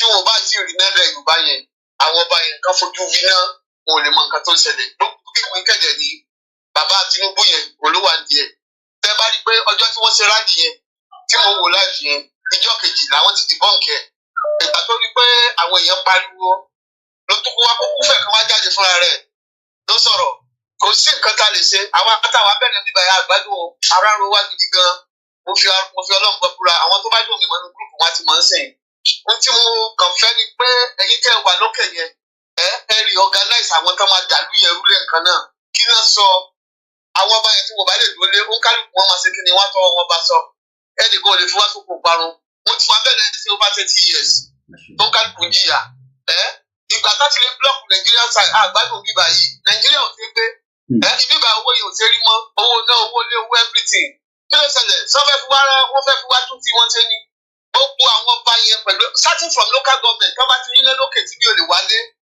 àwọn tó máa ṣiṣẹ́ yẹn wá fọ́ọ̀mù wọn tó jẹ́ kó wò ní mọ̀ wọn ká ilé ìmọ̀lẹ́ bàtàyé wọn jẹ́ ẹni sójà tó bá jáde gọ́sẹ̀ tó bá rí pé tó ń ṣẹlẹ̀ ní nọ́ọ̀tì yẹn ti ń ṣẹlẹ̀ bíbá àwọn kálukú àtọwọ́ mẹ́ẹ̀ bá sọ kò sí tó dẹ́kun kínní yìí tó bá wù kán lọ dánwò kán láwọn fẹ́ tà wá tó pẹ́ 100 years nígbà tó bá rí náà fúnra àwọn tí Nàìjíríà bá dàrú ṣe bí gbogbo àgbáyé ló ti mọ̀ fọ́n ti lọ kígbe bẹ́ẹ̀ ni wọ́n fẹ́ kọ́ wa bọ́ sọ̀lọ̀ by force ni kò lè ṣeé ṣe mi ò lọ́rọ̀ sọ jù bẹ́ẹ̀ yẹn lọ kí ẹ ṣe mo dúpẹ́. àwọn èèyàn jìyà bí brother mi ṣe sọ níbẹ̀rẹ̀ republic wọ́n ń jẹ ìyà gidi and that is meant to be the closest to Yoruba land. So if you cannot enjoy Nigeria in Benin Republic, níbo ló ti fẹ́ enjoy Nigeria? Maybe if you manage to get to America and European countries, but you would also go through a lot. The time to Yoruba to wake up is now. This is not the time. Kí ni àpamọ́ sọ pé yẹn kò kàn yín? Ó kan gbogbo ọmọ Yorùbá ọ̀rọ̀ tó ń bẹ nílẹ̀. We must sit on the round table and discuss our existence within Nigeria. If not, nobody will enjoy anything inside that territory. And that is a fact. And this is the reason why we are trying to make sure that this remains a very peaceful means to exit Nigeria. But there's 2 options. It's either we go through the war or we go through the peace. Ẹ bá mute the background. Ẹ tó pè wá láti Ontario. Ẹ mute the people nínú ilé ẹjọ́. Ẹ̀gbọ́n sókè sà. I'm going.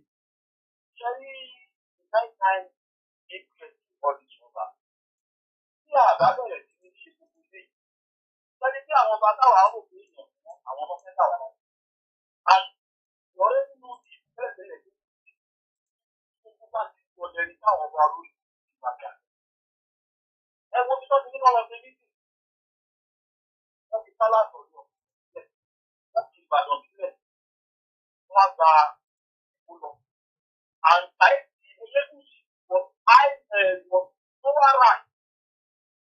But because power is down to the people,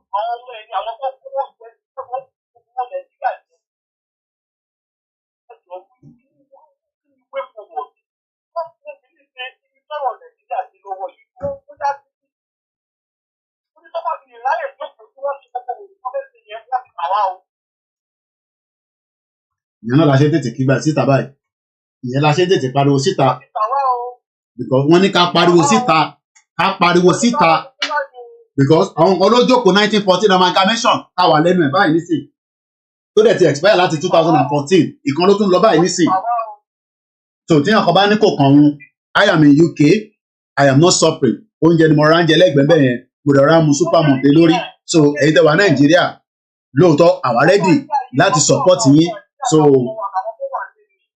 òun lè rí yẹn nísìn British High Commissioner mo sọ fún ilé nǹkan Katrina Lang nígbà tó lọ rí Ọọ̀ni lélẹ̀ kó tó ṣe tán lórí oyè tó ṣe ó ti wà ní Sudan nísìn gbogbo ibi tó ní ìyá ìlọ ló dàrú ìyá tẹ̀rín tó ń wà wájú yìí lórí screen tẹ̀ ń wò mí báyìí she was the ọkùnrin ni wọ́n fi wọ̀nyí lákọ̀ọ́kọ́ lẹ́yìn ọkùnrin yẹn lọ gbélé wa so mò ń gbádùn yín alàgbà wa ẹ ṣé gan ni thank you so much.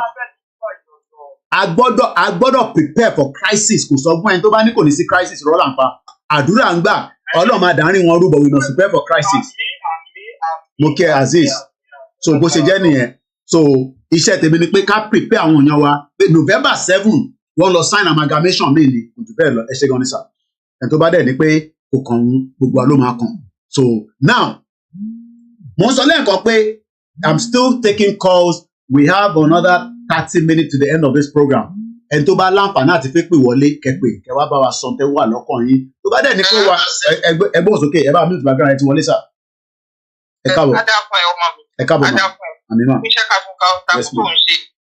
àgbà ẹ̀mí tí mò ń pè é yìí ọmọ mi ó ti tú mi mo rí gbogbo wàhálà làálàá ẹ àti ti bàbá gbogbo yín pátápátá àdúrà ni mò ń gbà àgbàlagbà ni mí ó ti tú mi kò sí nǹkan tí mo fẹ́ sọ ju pé ṣe rí Ọbásanjọ́ yẹn. bẹ́ẹ̀ ni mà. Sátánì ni Sátánì ti Tinubu ojú ti Ọbásanjọ́ lọ. kábíyèsí ẹ. Tinubu yẹn alágbárí ni ṣẹgbọ́n mi ń sìn. àgbọ́yé. alágbárí kò fẹ́ ká lọ. ní nǹkan tí ó wà ń bẹ̀ tí mo fẹ́ sọ sí ni pé ẹ jọ̀ọ́ ẹ jẹ́ ká bẹ̀rẹ̀ sí ṣe kinní yẹn fún wọn lẹ́yọ̀ kọ̀ọ̀kan ní state kọ̀ọ̀kan ká bẹ̀rẹ̀ sí ṣe kinní yẹn fún wọn tá a bá ṣe fún wọn wọn ò mọ̀ ní jẹ́ ká lọ o ẹ jẹ́ ká máa ṣe kinní yẹn fún wọn ẹ jọ̀ọ́ kí gbogbo àgbáyé tó bá ń gbọ́ mi sì kọ́ máa gbọ́ ká bẹ̀rẹ̀ sí ṣe kinní yẹn fún wọn nǹkan tó ń ṣe fún ọmọborí owó ní 1981 I was in Akure that time. Nǹkan tó ń ṣe fún wọn ní táìmù yẹn ṣẹ́gbọ́n mi sì ẹ jọ̀ọ́ ẹ jẹ́ ká bẹ̀rẹ̀ sí ṣe fún wọn tá a bá ṣe fún wọn wọn ò ní já lọ o. Bó ṣe rí nìyẹn Ọlọ́run á ràn wá lọ́wọ́ Ọlọ́run á dúró sí ẹ. mọ́mí wa ti fún wa ní slogan àwọn girama ẹ̀rí pé àwọn ìyá ìlágbárí wọ́n ní ká máa ṣe kinní yẹn fún wọn ẹ̀yin tá a máa sọ nìyẹn kò síjà àníjà Ọlọ́run ní jẹ́ ká jà but a máa ṣe kinní yẹn fún yín a máa ṣe kinní yẹn fún yín ìtì girama sọ nìyẹn so kíyàn kankan máa wá síbà pé náà fẹ́ jà àjà but a máa ṣe kinní yẹn fún yín ẹgbọ́n sókè. ẹ fẹ́ gbọ́ mi mo tún rántí kọ̀ọ̀kan sí ṣé màá tún sọ ara ìdí kan ṣé mọ̀ pé Elégùṣì ìyàwó kejì tó fẹ́ ṣe mọ̀ ọmọ Fúlàní. gbogbo wọn ló ń fẹ́ Fúlàní gbogbo èèyàn ló mọ̀ yẹn. ọmọ Fúlàní ni ìyàwó kejì tó fẹ́ àwọn oṣù wọn dà pé wáyé tí Yorùbá ṣe bí mẹ́ẹ̀fẹ́ lórí òun wa àfihàn nílò yẹ kó gbé mítìn yẹn lọ kí gbogbo ọmọ Yorùbá lè pè síbẹ̀. wáyé jẹ́ fi tó fi gbé mítìn lọ sí gbogbo ìpínlẹ̀ lọ́dọ̀ Elégùṣì tó jẹ́ pé Fúlàní ní ìyàwó ẹ̀ ṣé irú àwọn Yorùbá yìí máa fẹ́ ká kúrò Nàìjíríà. bàbá mi mò ń sọ fún yín pé ṣe rí lọ́wọ́ tá a wà yìí kò sí ọmọlúwàbí kankan mọ́. kò sọ̀rọ̀ tábà ti fọ́ gbogbo ẹ̀ lójú tá ti gbà nǹkan tá fẹ́ gbà àtúntẹ̀rẹ̀ ọmọlúwàbí papọ̀dà pọ̀ láwọn bàbá yìí. bí ìfẹ́ mọ bẹ́ẹ̀ tí kò ṣe tó ń lẹ̀ Yorùbá. kinní yẹn la máa ṣe fún wọn ẹja máa wọ́n ti ní kinní yẹn ni ká ṣe fún wọn ẹ má fi gbẹnu sọ̀rọ̀ kinní yẹn la máa ṣe fún wọn ṣẹlẹ̀ fẹ́ gbọ́ ni àwọn náà nígbà kinní yẹn la máa ṣe fún yín ṣẹlẹ̀ ní kúnkúṣì lórí ni ṣẹlẹ̀ sọ pé ní kúnkúṣì lórí ẹ rò pé ní kúnkúṣì lórí. wọ́n fi wá ṣeré báwo Fúlàní yóò bá lè bi àwọn àgbààgbà wọn tó bá lè question life wọn lọ́wọ́ wọn tó lè question right wọn lọ́wọ́ wọn tí Igbo lè question tiwọn àwa Yorùbá ni wá a máa question leaders wa pé kíni yóò right àfẹ́ àdẹ̀fẹ́ náà nìyẹn kò ní dá Ọbásanjọ́ ìlú tó bá wà wá bó ṣe wà yẹn tó bá rò kan tó Ọlọ́run wípé òun fẹ́ dá ọ̀dọ̀ Yorùbá dúró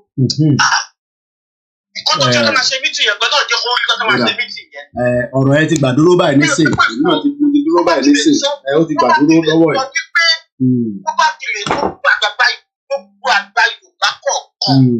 Ó ti gbàdúró báyìí.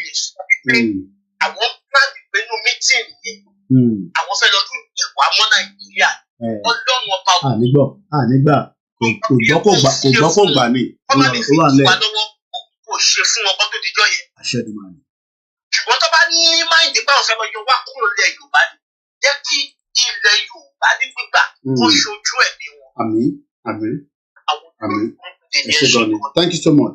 Mo kí gbogbo ọmọ Yorùbá ọ̀rọ̀ yìí ti gbàdúró báyìí ká fi ìdúró ká fi parí ìtókù ní ìwọ̀nba díẹ̀ tí a ṣì ní àsìkò. Mo kí gbogbo wa pé ọ̀rọ̀ tó wà nílẹ̀ kò ń ṣe ọ̀rọ̀ Koiki Media. Ṣé rí mo fẹ́ kí gbogbo wa wo máàpù yìí ó kù sí wa lọ́wọ́ ṣẹ́yìn náà fẹ́ wà inú máàpù yìí kí ìran wa náà kájọ wà nínú ẹ̀ jẹ́ ń gbé kọ́ọ̀ tó ń bọ̀ yìí. Tá a bá fẹ́ kí ìran wa kó wà nínú máàpù yìí a gbọ́dọ̀ dìde àsìkò láti dìde la wà yìí. Eléyìí ò ń ṣe ìjà Koiki kò ń ṣèjà Gbowó ìjà gbogbo ọmọ Yorùbá ni ebi ń pẹ́ ni ìyà ń jẹ ni ọ̀nà kan tí a máa fi lọ òun ni pé kí gbogbo wa ká support independent Yorùbá country. Ẹgbẹ́ òsókè alàgbà wa.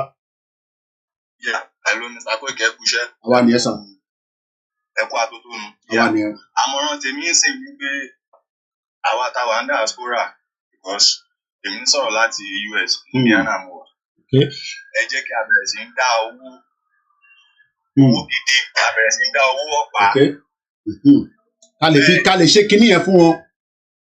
Bẹ́ẹ̀ni, at least a bá rí 200 people láti ẹ̀dá $1,000 owó ni. Ọ̀sà gbọ́dọ̀ ṣe kinní yẹn fún wọn. Ẹ ṣe kẹ́kẹ́ áàdì mi. Àsìkò tó because wọ́n ti fẹ́ kógun wọlé Yorùbá báyìí. Britain náà ò ní gbà pé kí Yorùbá dá dúró. Amẹ́ríkà kọ́ ló ń sọ̀rọ̀ nísìnyí. Britain ló ń sọ pé òun ò ní gbà lọ ṣe kó gbogbo àwọn ọba wa together. So à ń bọ́ sórí TikTok à ń bọ́ sórí Facebook à ń pariwo WhatsApp owó la nídìí ń sìn láti ra irinṣẹ́. Ẹ ṣé gan ni ẹ ṣé thank you so much. Wọ́n ní a fẹ́ ṣe kinní yẹn fún wọn no be joke anymore. Mo dúpẹ́ fún kámẹ́rà tá à ń lò yẹn mo lè tilt wá sókè so tí bá fi pé mo fẹ́ dìde nígbà míì a máa láǹfààní àti dìde. A sì ní bíi half an hour ká fi parí ètò yìí gbogbo ẹ̀yin tí ẹ fẹ́ pè wọlé ẹ ṣe láǹfààní àti pè wọlé tó bá ti di bíi 10 minutes to à ní lè gbé ìpè kankan mọ́. Mo kí bàbá wa lẹ́ẹ̀kan sí ọmọ Adéyẹmọ Ìgbòho ṣá a máa dúró tì ẹ́ lọ́rùn ìwọ nìkan kọ́ ló máa rìn àjò yìí àjọ máa rìn ni. Ẹgbọ́n sókè ìyá wa tó ń pè. Koiki. Ẹ ti wọlé màá. Á dára fún ẹ. Àṣẹdùmarè. Ẹ máa ṣàṣeyọrí. Àṣẹ o. Àti bàbá wa nítorí ẹ máa ṣàṣeyọrí. Àmín Jésù. Ẹ rí àwọn bàbá Ọbásanjọ́. Wọ́n ń ṣe àgbàlagbà tó ń tóbi. Wọ́n ń ṣe àgbàlagbà tó láàmú.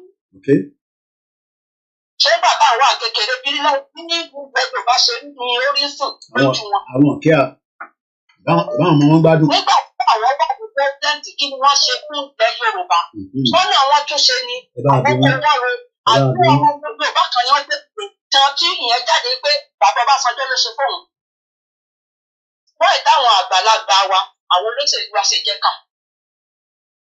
Then Bọ́lá àwọn Tinubu wọ́n lè tà wá fún àwọn fún wa. Òun nìkan kọ́ ló ní Yorùbá. Àjọ Yorùbá ni. Ẹ bá a sọ fún wọn. Kò lè wá wọn tó máa fọwọ́ sí àpò ó máa ní ká máa tẹ̀lé òun. Tó bá ṣe tó dáa pọ̀. Tó fẹ́ ṣe é sin àpọ̀.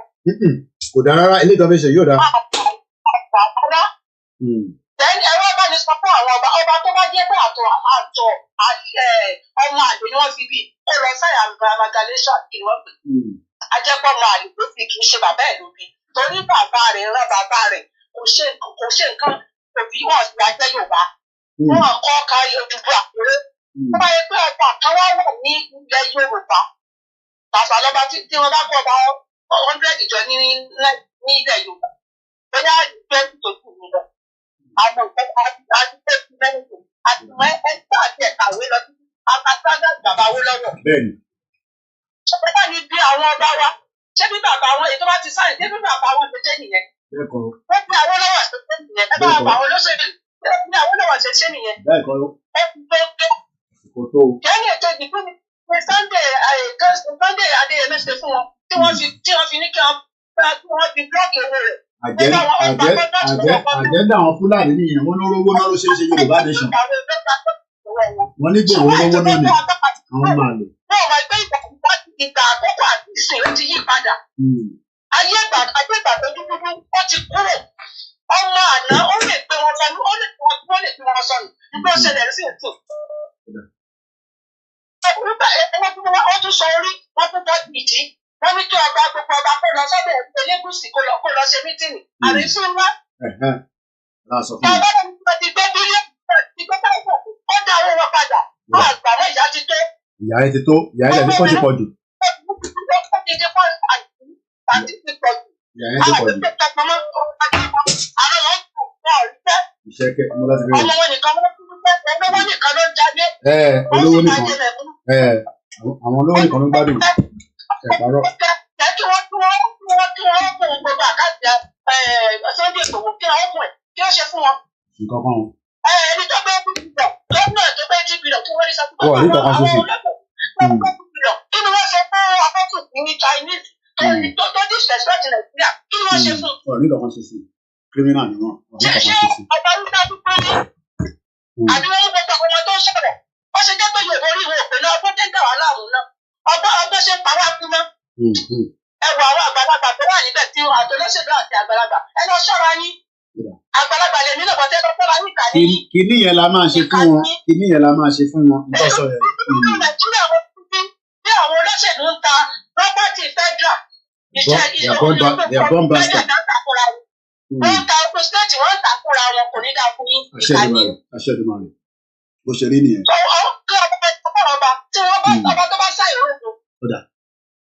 ọba tó bá ti sáìn wọn ní ẹrógo èmi kọ́ mo sọ bẹ́ẹ̀ grandma ló sọ bẹ́ẹ̀ wọn ní ọba tó bá ti sáìn ẹ ti rógo ẹrógo ṣẹlẹ̀ torí pé ànígbà enough is enough.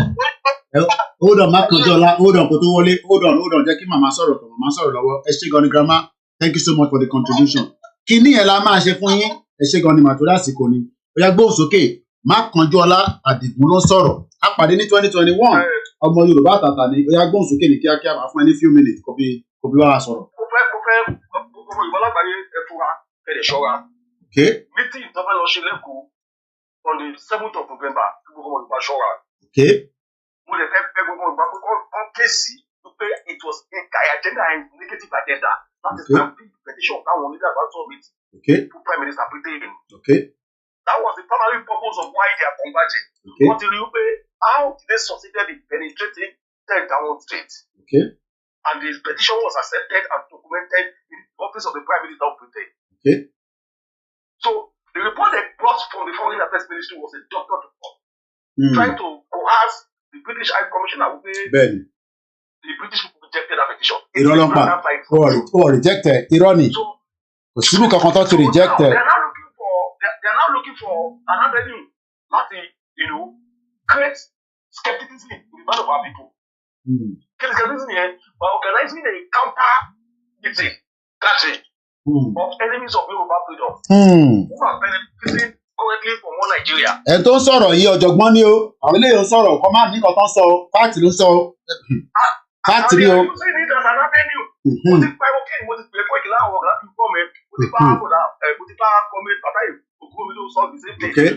Túndé dàda ní kàtà àṣà kọ́lé fún àṣà tẹ́lẹ̀ rẹ̀ kó gbá gbogbo. gbogbo wa gbọ́dọ̀ pariwo síta wọ́n fẹ́ sign amalgamation ní November 7 wọ́n fẹ́ sign wa padà sínú Britain mo ń gbọ́ Abákanjọ́lá.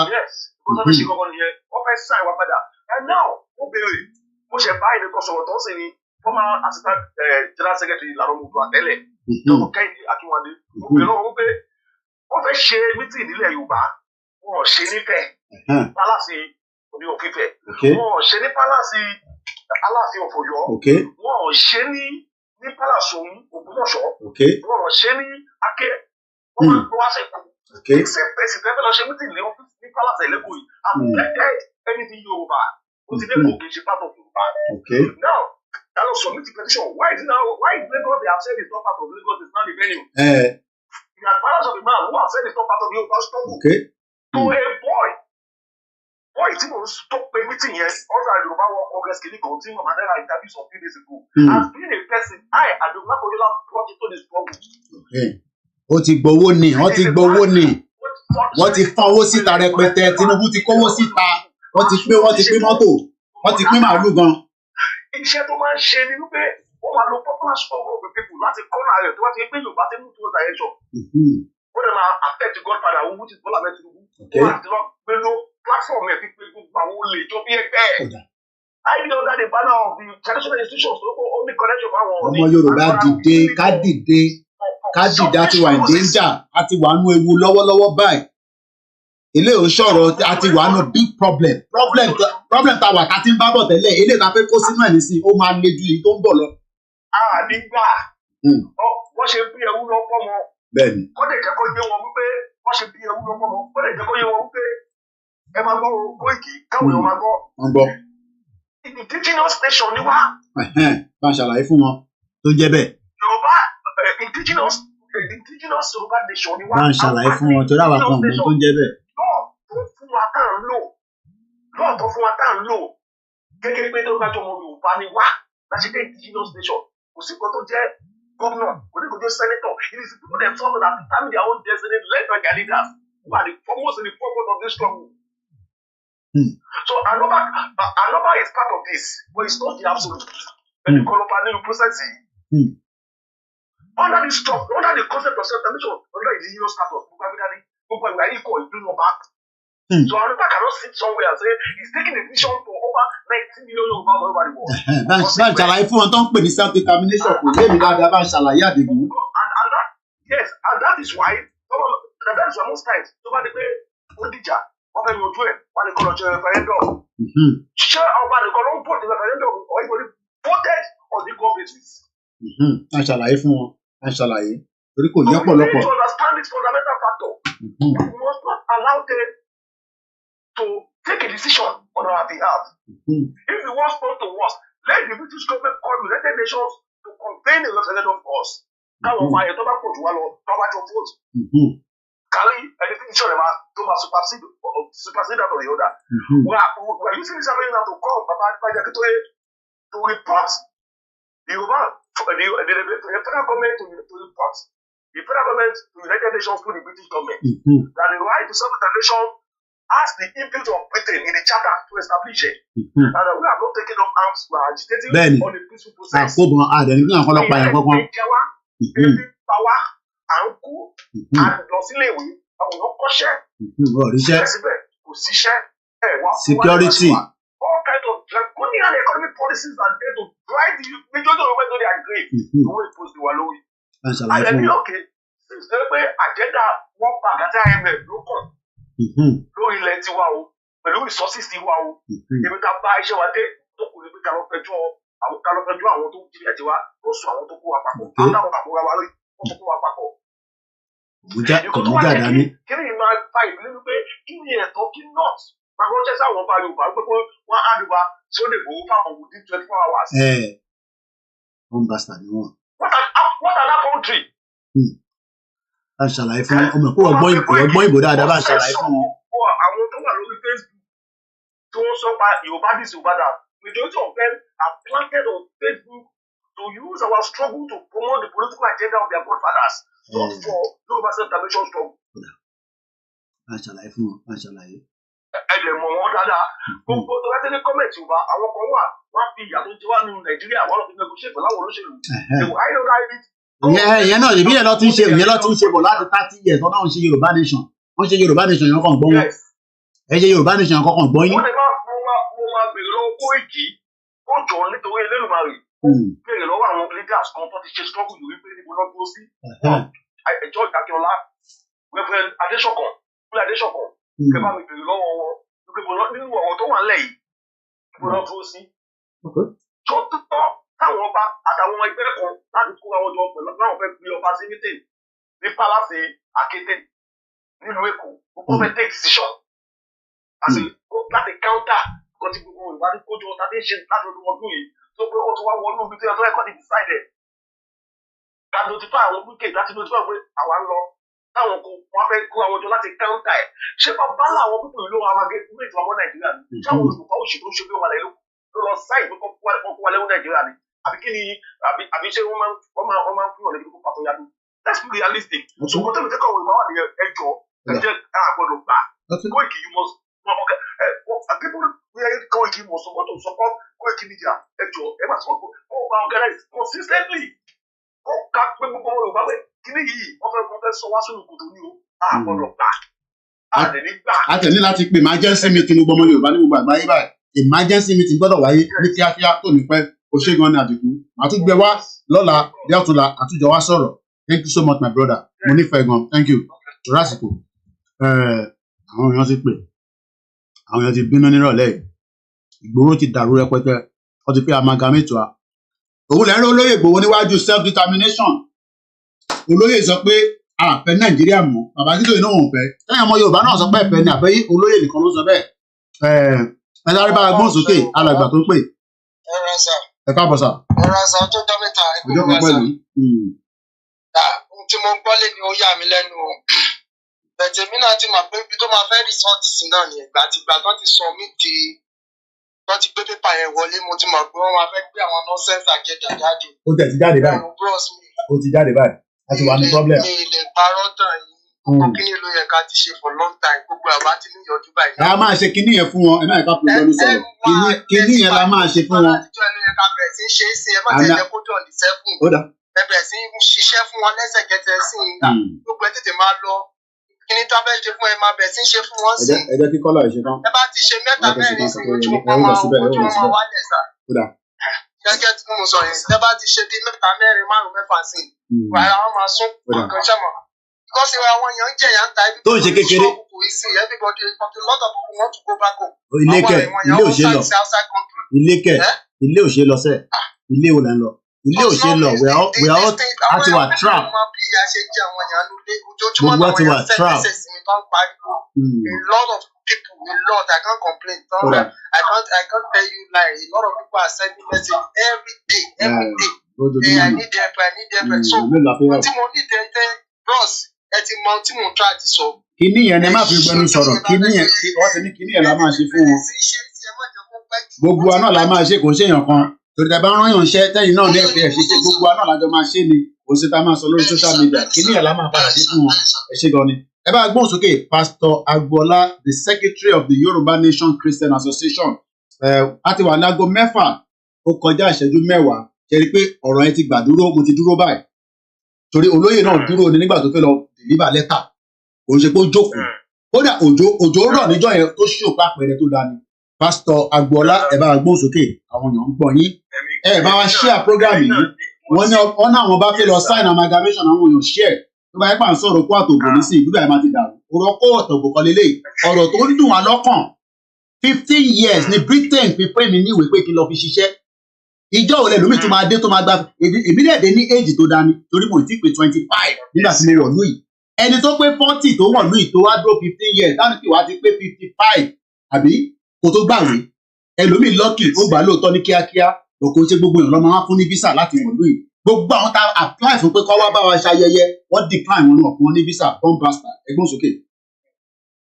ẹ ṣeun bàbá wa the great white lion ojú òní tì yín èké lójú máa tì odò àgbèwà kò ní gbé ọ̀dàlẹ̀ ẹ kú iṣẹ́ takuntakun the great journalist of Yoruba land of Yoruba nation and beyond koikimedia bringing the world closer to our destiny ẹ kú iṣẹ́ takuntakun ẹ ṣe mo ní pé kí n kí ọ̀gbẹ́ni Bobby borí ẹ ń bẹ information disseminated fún wa. And as I'm saying this, I want to beg all of us, all the Yoruba world, I believe everybody is hearing us now. This program needs to be shared to all every places, please. Regardless of every media, Tonika Luku Wadimu, Ejo, about share to it. That is that. Number 2, Lágbára Ọlọ́run Elédùmarè, Lágbára Onílẹ̀. Ìmọ̀jọ ìmọ̀tún wọn, it shall not stand, it shall not come to pass. Amen. Meeting tán fẹ́ ṣe lágbára Ọlọ́run Olódùmarè á dàrú. Number 2 ni wípé bá a ṣe ń gbàdúrà yìí inú mi dẹ́dùn náà ti mention bẹ́ẹ̀ yẹn there is going to be a máa organize program kan náà ní bíi awareness physical gbogbo meeting tó bá yẹ ká ṣe gbogbo àpapọ̀ oníkálukú á just we put our differences aside and we face these things squarely. So láti jẹ́ kó dimọ̀ fún wọn pé a ti gbọ́ nǹkan tán fẹ́ wá ṣe it will not stand this time. Amen. A máa ṣe meeting yẹn a dẹ̀ máa fi sójú ṣe ibi tá a bá fẹ́ gádà sí kájọ fìmọ̀ṣọ̀ kan kí mídíà pé. Gbogbo wa ní gbogbo àgbáyé a gbọ́dọ̀ recall a quick meeting ní kíákíá gbogbo platform ẹ má ju nonsense sínú ẹ̀ ìbéèrè tẹ́ máa béèrè ni pé ọba wo ló fẹ́ lọ sign amalgamation intelligent tó dọ́dọ̀ mi nìyẹn o wọ́n lè parọ́ fún yín pé kọ́ má dá Koiki lóhùn ẹ sọ fún wọn pé ìpàdé mẹ́ta ló máa ṣe èyí tó máa fi wọ̀n wá ó yàtọ̀ sí méjì tó máa ṣe lẹ́yìn ẹgbọ́n sókè. Ẹ ṣeun bàbá wa so ẹ jọ gbogbo àwa mídíà wa ta ká fi ṣiṣẹ́ ṣe bí bàbá wa ṣe ń ṣe yìí tó ń ṣe yìí kí gbogbo àká fi sójú ṣe that was be our program now throughout even before títí da ìgbà tí à ń wò lọ́ọ̀kan déètì tán fi sí yẹn information yẹn ti tẹ̀ wá lọ́wọ́ lọ́dọ̀ wa láti ìjẹta tàdé tí ń sọ fún àti ń prepare ara wa pé a máa organize a day of prayer concerning it àmúdẹ̀ ń fi àǹfààní sọ fún gbogbo pastor tó ń jẹ́ ọmọ Yorùbá ẹ rí i pé bàbá wa kan ṣe ń ṣètò yẹn lẹ́ẹ̀kan wọ́n play rẹ́kọ̀dù pastor méjì. Bẹ́ẹ̀ni. Wọ́n lè ti rí wọn bàbá wa tẹ́ kọ́kọ́ play. Wọ́n wà láàrin wa mọ́mọ́ wọ́n wà pẹ̀lú wa mọ́mọ́ wọ́n wà pẹ̀lú wa gidi ni gidi bàbá wa yọ̀ǹkà ìlú nìyẹn. Wọ́n wà pẹ̀lú wa mọ́mọ́. So now ẹ ti gbọ́ so gbogbo ẹ̀yin ọmọ Yorùbá tẹ́ jẹ́ olùṣọ́ àgùntàn ní wòlíì ní gbogbo ẹmọ bẹ́ẹ̀ ṣe ń ṣiṣẹ́ yín iṣẹ́ tá a fẹ́ ṣe rèé o the Yorùbá land must stand that is what is in the mind of God nǹkan tó wà tó jẹ́ Ọlọ́run lógún gangan is the Yorùbá land Yorùbá nation will stand ìdí náà nìyẹn tó ṣe gbé gúrùpù táwa náà wà kalẹ̀ Ọlọ́run ni mo sọ fún àwọn èèyàn wa náà it's not that pé bóyá àwọn kan jókòó síbi kan wọ́n fọ́ọ̀mù yọ̀ǹkà no. It was written in the sky lójú ọ̀run láti ọ̀run wá ni. So it is God movement. So ìdí tọ́tọ̀ ń ṣe gbé wa kalẹ̀ ní afẹ́fẹ́ gbogbo olùṣọ́ àgùntàn please put your this thing aside and let us face it.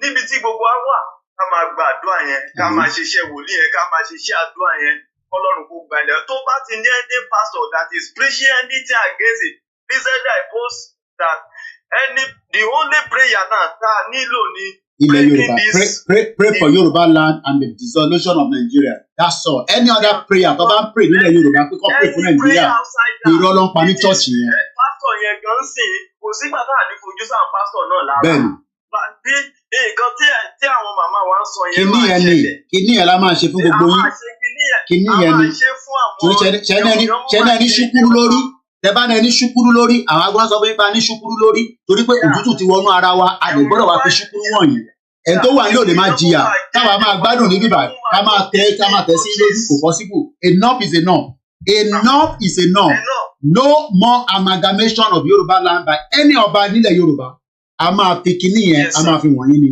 ẹ ṣé gan ni bàbá wa thank you so much mo kí gbogbo ẹ̀yin yan wa a sì níbi kọ́ọ̀lù bí méjì tí a fẹ́ gbà wọlé ẹni tó ti pè tẹ́lẹ̀ má tún pè ẹ káwọn tó ti pè wọlé torí a fẹ́ gbé ètò ìwálẹ̀ 3 hours náà la máa ń ṣe kíní yẹn la máa padà end up sí torí enough is enough hello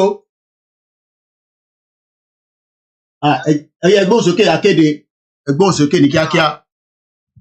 ṣe rí tí a bá ti tó òṣìṣẹ́ fọmọdé alájọbí onímọ̀ láti tó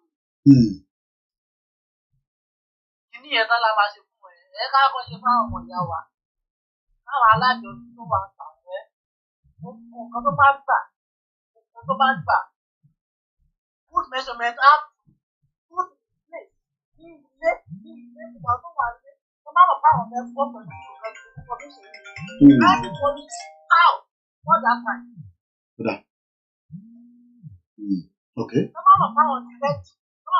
ẹ jẹ́ kẹ́ni tó sọ̀rọ̀ yín sọ̀rọ̀ tá a lágbà ẹ má ti sọ̀rọ̀ à ń sọ̀rọ̀ lọ́wọ́ ẹ hold on síbẹ̀ ẹ má ti sọ̀rọ̀ ẹ hold on ẹ jẹ́ kẹ́ni tó sọ̀rọ̀ yín sọ̀rọ̀ kankan tó gbóhùn sókè sà ẹ hold on mo ń gbádùn akéde.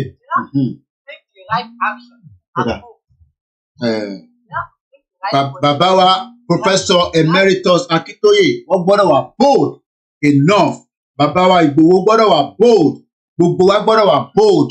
Britain ò lè hold wa padà sẹ́yìn, America ò lè hold wa, àwa la nílẹ̀. Mo ń bọ̀ lọ́dọ̀ akéde, ẹ jẹ́ lọ sọ́dọ̀ bàbá wa, lára àwọn bàbá wa tí a ti sọ fún yín tẹ́lẹ̀, àwọn bàbá yìí àwọn ti gbé ní UK rí, kódà wọ́n bá mi sọ̀rọ̀ lọ́sàn-án yìí, ẹgbẹ́ òsókè, torí pé Nigeria is a dead country, a dẹ̀ máa bẹ̀rẹ̀ ẹ̀ láìpẹ́ láì jìnnà, ẹgbẹ́ òsókè sà.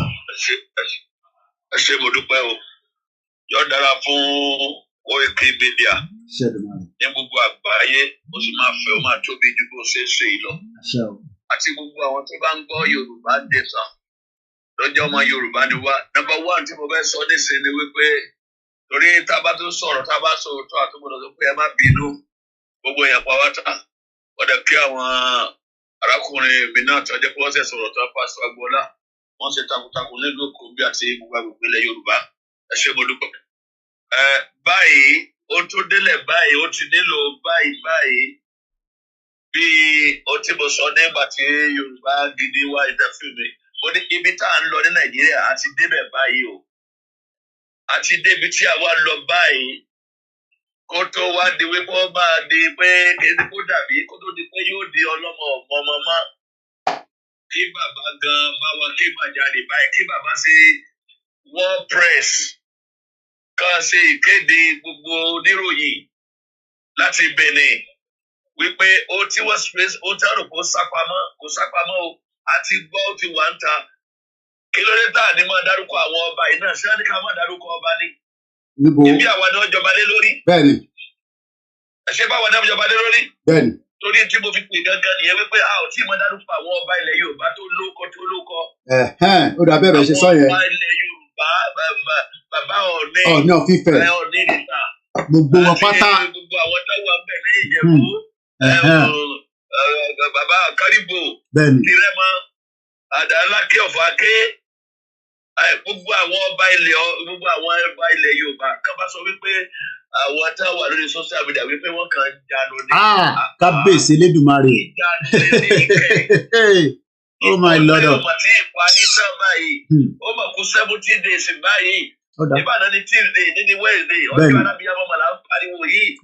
Ebi ìyá kan ló bí àwọn ọba yẹn. Ṣé wọn àti ìrí wípé ebi ti wà ń gbòòrò ni? Àwọn ènìyàn ti lọ jẹun níbi tí ó yẹ kí wọ́n ti jẹ lórí àtìtàn báyìí o. Àtúwá nípa ẹ̀fẹ́ lọ sí mítì ayé Britain ò ní dáa. Àṣẹ Èdùmàrè o. Àṣẹ o. Gbogbo ẹnu lọ́nlọ́ mo fún mi orígun mẹ́rẹ̀ẹ̀rin ilé Britain wà ní nísìnyí. Àṣẹ. Ẹni tó bá ti nílẹ̀ Yorùbá ò ní nísìnyí àwọn náà ní nísìnyí. Irú àwọn ọba wo ni wọ́n fẹ́ lọ ṣe mítì? Mo mọ̀ wípé ó ti tọ́ pátápátá lélẹ́yìí. Irú àwọn ọba wo ni wọ́n fẹ́ lọ ṣe mítì? Ṣé Ọọ̀ni ìrìṣà náà wà lára wọn? Gbogbo wọn náà káwọn ọmọ ẹ̀ lọ sóko ẹrú. Bẹ́ẹ̀ni, ti fẹ́ táwa pa. Àṣẹ o. Bóyá àwọn ìdílé ẹ̀ nìkan ló fẹ́ bá lọ. Ajá máa dárúkọ àwọn ọba o. Mo láìkè ìyá wa kan tó sọ̀rọ̀ lẹ́kọ̀ọ́ ní pé ká máa ẹ jẹ́ ká bẹ̀rẹ̀ sí máa ṣe kinní yìí fún wa. Kinní yẹn ni kinní yẹn la máa ṣe. Ojú gbẹ̀yìn ẹ̀ náà nìyẹn. Kinní yẹn la máa padà ṣe. Àníjọba owó fún Nàìjíríà. Àníjọba owó wípé ọ̀rọ̀ ẹ̀ máa lọ ní yín máa lọ ní yín. Kò ní wá easy. Kinní yẹn la máa ṣe fún gbogbo yín. Ẹni tó bá ti lóhùn ò ní gbọ́. Kinní yẹn náà la máa padà ṣe fúnra wa. Enough is enough. Àti Jimsade Igboho ti gbé ìwé lọ síbẹ̀. Ṣé bá ní wípé Amagébésà yẹn pé irọ́ ni wípé àwọn lọ́wọ́ sí i? Ó lè jẹ́ ká mọ̀ bọ̀ àwọn ọba mọ́ra. Ṣé Ọbásanjọ́ náà tún fẹ́ wà lára wọn ni? Criminal ni gbogbo wọn sẹ́ẹ̀. Ebọ́dọ̀ wọn ò gbà wá gbọ́ ni. Kí lè wọ́n bà wọ́n fún iná ti dédé wọn báyìí iná yẹn lè máa jó gbogbo wọn. Àṣẹ Èdùmàrè. Ṣé mo dúpẹ́? Ẹ ṣé gan ni bàbá wa. Ó dà ẹ ṣé gan ni. Bàbá wa ti bá wa sọ̀rọ̀ kó tó di pé a máa mú ètò yẹn wá sílẹ̀ torí 4 minutes ni mo ní tó kù torí àsìkò dẹ̀ ni. Ẹ jẹ́ ká squeeze àwọn bíi méjì mẹ́ta tó sì pè wọlé. Yorùbá nation kò ń sọ̀rọ̀ internet. Yorùbá nation àwa kan rẹ́dì ní tó bá fẹ́ gbà ló máa gbà. A ti pe ànípẹ̀ padà mọ́ torí pé ìwọ náà lè ti pè kó dẹ̀ ń decline bí alátọ̀dọ̀ rẹ̀ ni. Ẹ jẹ́ ká pe àwọn calls tó ti wọlé. Orúkọ tèmi ni Oluwole Koiki. Ariwo tó wà ń ta nísìn ni pé wọ́n pé amalgamate wa padà and we must not allow such an agenda. Ẹ bá gbóhùn sókè ní kíákíá torí àsìkò ní sà. Ẹ kú iṣẹ́ takuntakun Ọlọ́run máa ràn yín lọ́wọ́. Àmín bàbá. Ẹ jẹ́ ká ṣe kíní yẹn fún wọn bọ́ ṣe wí. Bí màmá yẹn ṣe sọ ẹ jẹ́ ká ṣe kíní yẹn fún wọn. Ẹ̀yin wo ní ní ìgbà tó bá tó jọ ṣetán lórí oyè nǹkan tí mo fẹ́ sọ yìí ó wà nínú news nígbà tó bá tó jọ wá lọ sí airport ẹ̀ pé kò sí security fún wọn àwọn security pẹpẹ ló kàn tẹ̀lé wọ́n ẹ̀kọ́ wá lọ dúró sí ẹ̀gbẹ́ airport bó ṣe slow down níbi bọ́ọ̀ báyìí bóyá kò sílẹ̀ fún mi ó kàn kó wọn ní mọ́tò bá ti wá dá lẹ́sẹ̀ gbá orí bọ́ yẹn gan pé ṣé ẹ̀jẹ̀ nìyẹn fi ń ṣe kíní ẹ̀ fún wọn. ẹ̀ṣẹ̀ kọ́ lọ fi ń ṣe nǹkan gidi ni wọ́n máa fi ṣe ẹ̀ṣẹ̀ ò lè ṣe kíní yẹn. àwọn tí wọ́n ti sáré bọ́lẹ̀ wọ́n ní orí ẹ̀ ò pé ni orí ẹ̀ ò pé kẹ́ ó lè jẹ́ ohun àmọ́kọ́ tó ṣẹlẹ̀ ẹ̀yẹ̀ wò kíní yẹn ló fẹ́ ṣe gbogbo yé ẹ̀ṣẹ̀ ló wá ń dàbọ̀ bá tó dọ́ ẹ̀ṣẹ̀ ò lè ràn kíní yẹn confess ṣe kíní yẹn ẹ̀ṣẹ̀ kọ́ lọ máa fi ṣe ìlú gbogbo ara máa wo múvì. àdéhùn wọ́n wá mú lọ wọ́n ní mental problem báwo ó lè jẹ́ ó ní problem kíní kan ṣe pé máa yí wọ́n ló kó mi sí wàhálà yìí. ẹjẹ́ ká ṣe kíní yẹn fún ọ. torí àsìkò ẹ ṣe gan bàbá wa kíní ẹ̀ la máa ṣe ó yá gbóhùn sókè Ọláníran ó ní 2 minutes ẹ má bínú torí àsìkò mi mo fẹ́ kó ju 3 minutes 3 hours lọ gbóhùn sókè ní kíákíá Ọláníran lórí Twitter space wá ẹ. ẹ ṣe mo dúpẹ́ Mr. Koiki mo kí yẹn ṣe takuntakun mo kí Sunday Igboho mo kí bàbá wa Banji ká mo rẹ̀ kí gbogbo Yorùbá ní ìṣàlápapọ̀ àtàwọn tó wà lórí space. wọ́n tó wà bẹ́ẹ̀ ni pé láì gbà wá lákòókò táìtù àkọlé ìkọ́tẹ́ ẹ̀kọ́ sí ìbáyìí who among the Yoruba are against Yoruba independent country. We máa sọ wípé bàbá ọ̀sẹ̀ ní máa ń lọ sí lóríṣiríṣi máa ń lọ as an anonymous. Àwọn politicians àwọn ni wọ́n wà níbi. Tọ́ba náà fẹ́ ṣe rí amalgamate lọ́wọ́ àwọn politicians náà ni wọ́n máa ṣàgbàtẹ̀rù rẹ̀. So èyí lè wà ní space wọn ní ọ̀wọ́ ọ̀sán yìí tó sọ pé tí wọ́n sọ mo wà bí as an anonymous wọ́n sọ pé kò sí option kankan mọ́ fún President Bola Tinubu pé last option tó kù ẹ̀kan péré tó kù náà òun ni wọ́n ń lò yẹn pé bó ṣe yọ pẹ́ sọ síbi àbọ̀ ṣe yọ pẹ́ bí epo ṣe lọ òkè bó ṣe yọ subsidy kúrò lórí epo pé kò sí option ọ̀kan option ẹ̀kan péré tó kù yẹn pé àwọn èèyàn gbọ́dọ̀ rọjú ìṣó ẹ̀ tó máa kú so ẹ̀jẹ̀ pé ó ṣe lọ sókè sí because lọ́dọ̀ wáyé ìgbà lánàá wọ́n ta epo ní 1,050 naira. Kábíyèsí. 1,050 naira but ìgbà tó máa rí ìdàrọ́ yìí wọ́n sì bẹ̀rẹ̀ sí ta ní 1,120 naira. so tó máa rí ìdàrọ́ yìí ó lè ti wọ́ bí 150 àbí 1,200. so wọ́n tó ọjà ọbẹ̀ sí bara wọn fà ní space yẹn even though táwọn owó ìpàtẹ ìjáde pé a fẹ́ kí Yorùbá dájú Nàìjíríà máa padà lánà bẹ́ẹ̀ náà. ó gbọ́dọ̀ lánà ó gbọ́dọ̀ lánà ó máa lánà ó gbọ́dọ̀ lánà ó tẹ̀ gbọ́dọ̀ lánà ẹ̀ ní kíákíá nísìn ó gbọ́dọ̀ lánà. Ọlọ́run bá wa ṣáwá tí kóra wa jọ pé a fẹ́ kí Yorùbá dájú àwọn ìwé rẹ̀ ti kóra wa jọ pé ọ̀fẹ́. ẹ̀yà méjì ò lè fi lọ kíyàn kan ṣe dá dúró a máa fọ́ sí wẹ́wẹ́ ni so bó ṣe jẹ́ nìyẹn torí àsìkò. àwa ò lè dá sí ọ̀nà máa ti wà fún tafẹ́ gbà ọ̀nà ti wọ ní ìsìnbáyìí sọ̀nà ti wà ní tafẹ́ gbà so tó bá ti pọ̀ sí wẹ́wẹ́ oníkàlùkù alọ túnṣà ẹ ṣe gan nítorí àsìkò ọ̀dà ẹ ṣe gan nítorí ẹ ti fún wa ní inside knowledge pé àwọn olóṣèlú ni ó yẹ gbóhùn sókè ẹ ti pè lẹ́ẹ̀kan bá fún yín ní privilege torí ẹ gbóhùn sókè lẹ́ẹ̀kan sí i à ń gbọ́ yín shout out to you Clement you like my heart.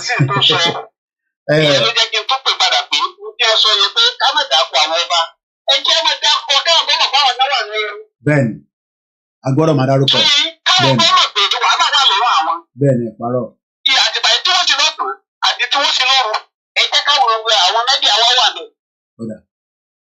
tó a gbọ́dọ̀ máa dápọ̀ àwọn ọba ẹ̀ tí a máa pè é àwọn bíbí ìdápọ̀ àwọn ọdẹ ìgbà ẹ̀mí àwọn táwọn ọba sí.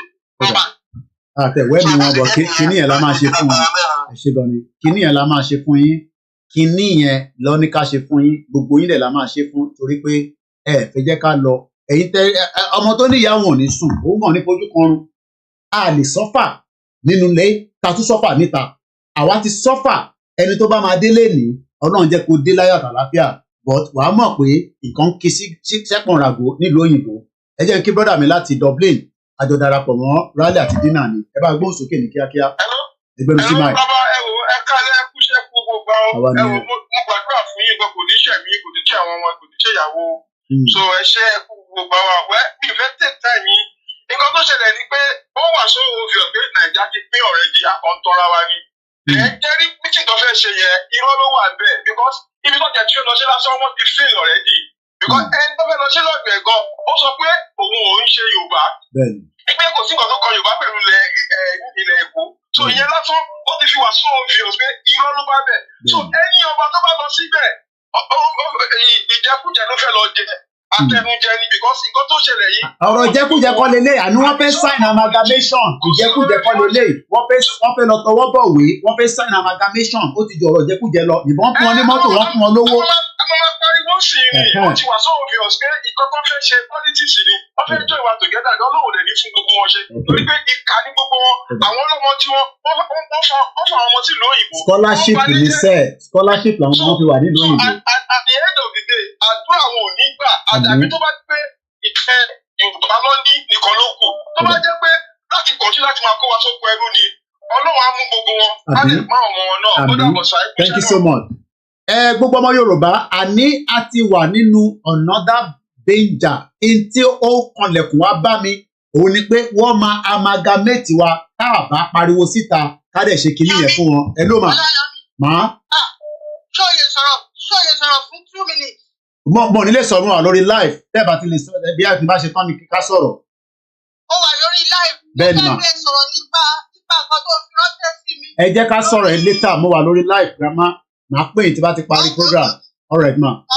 Kinní yẹn lọ ní ká ṣe fún yín torí pé ẹni ṣúkúrú lórí kò wá ń ṣàwọn ọba nìkan brother tó pè tán yìí mo ní níjẹta èèyàn mẹ́ta mo dárúkọ mo ní politician elite àtàwọn ọba àwọn ọba ló fẹ́ ṣèpàdé but ní background àwọn politician ló operate ìyẹn a máa sọ yẹn ní bíálọ́la kọ́lọ̀ fún mi láyé àtàlàfíà ká máa fi ṣe yẹn but lálẹ́ yìí àwọn ọba ni mo gbé wá torí pé intelligent ni wọ́n máa ẹlòmíì ò tẹ̀mọ́ tán pè amalgamation máa gbé picture yẹn wá fún yín lugard ló amalgamate wa this time around àwọn ọba ilẹ̀ Yorùbá ló fẹ́ amalgamate wa àdé nígbà ẹgbẹ́ òsókè.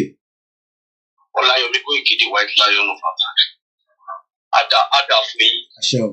bí ọ̀rọ̀ sọ wà lórí láti gbà tí mo ṣe ti kọ́kọ́ gbọ́ pé wọ́n ní wọ́n pè ìpàdé fún àwọn ọba ní Nàìjíríà àti Tógò àti Ghana àti bí wọ́n máa ṣe láàfin Ẹlẹ́gùṣì ìgbà yẹn ni mo tẹ̀sí kọ́kọ́ mọ̀ yìí pé wọ́n ti da ọwọ́ rú. Ṣùgbọ́n ìbéèrè tèmi ọ̀dọ̀ àwa ọmọ Yorùbá ló lọ pé ní ìgbà kan wọ́n kó àwọn èèyàn wa àwọn ọba yìí náà ni wọ́n kó wọn tó tàwọn sóko ẹrú. Amalgamation dáhùn náà àwọ̀ àwọn. Náà ó kó ẹrú ta láàwọ̀ ta láti gbọ́ níbi àti mọ̀ bí àtúntò tẹ̀wá lọ́rùn kó ní wọ́n lára rẹ̀ fẹ́ kúrò bẹ́ẹ̀. Nísìnyí àwọn ọba tún fẹ́ tà wá sí oko ẹrú ní ìjọba tó tọwọ́ bọ̀ pé ní wọ́n fẹ́ rí ní o nǹkan tí ó yẹ ká rí sí láti 2014 bí gbé ṣàfẹ́jọ wà sáfẹ́jọ wọ́n fẹ́ sáyẹn lẹ́yìn wa. Nígbà tí bàbá Akintoye ti mú lẹ́tà lọ. Ìbéèrè tí mo mú ní fún ọmọ Yorùbá nísìnyí pé ṣé àwa máa wò bí ewúrẹ́ tí wọ́n so mọ́lẹ̀ tó fẹ́ fi ṣe Christmas kí àwọn bàbá ìkan pa wá ni. Torí ní tí wọ́n ń ṣe yìí ìwọ̀n ẹ̀mí wa ò jọ wọ́n lójú. So lẹ́yìn kan gba owó kan gba escalate kan gba bàbá gba ilẹ̀ Yorùbá a máa ra ọdún ju escalate.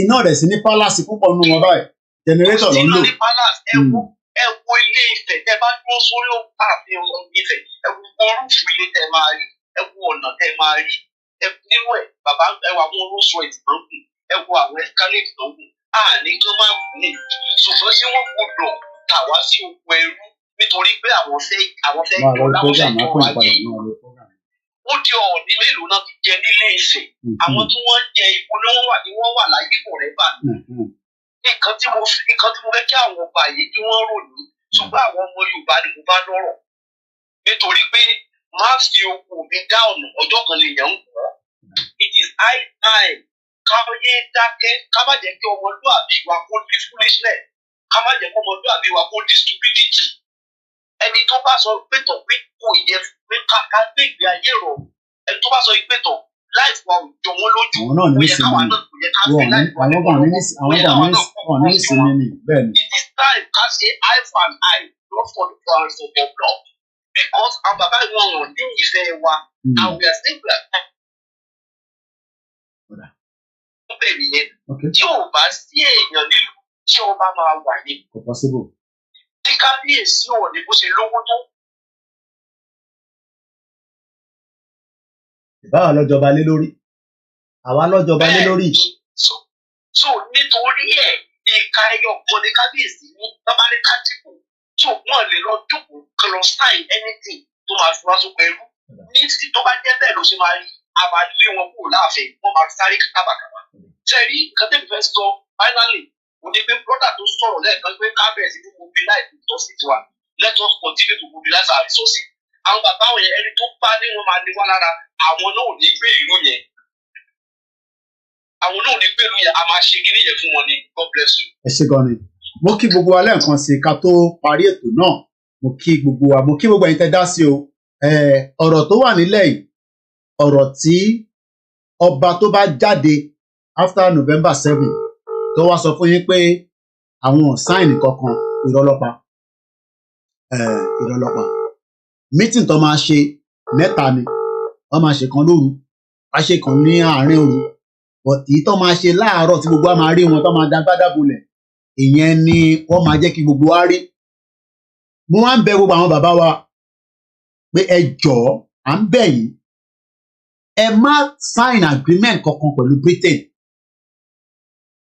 Èyí táwa ṣe ní UK àti America àfikún wálé nílẹ̀ Yorùbá ẹ má sign any agreement tẹ bá fẹ́ sign ká wà nílẹ̀ Yorùbá ká ní gọ́ọ̀mẹ̀ntì tiwa ká dẹ̀ mọ̀ pé gọ́ọ̀mẹ̀ntì tiwa tó lóyà sí wa Nàìjíríà ò lóyà sí anybody.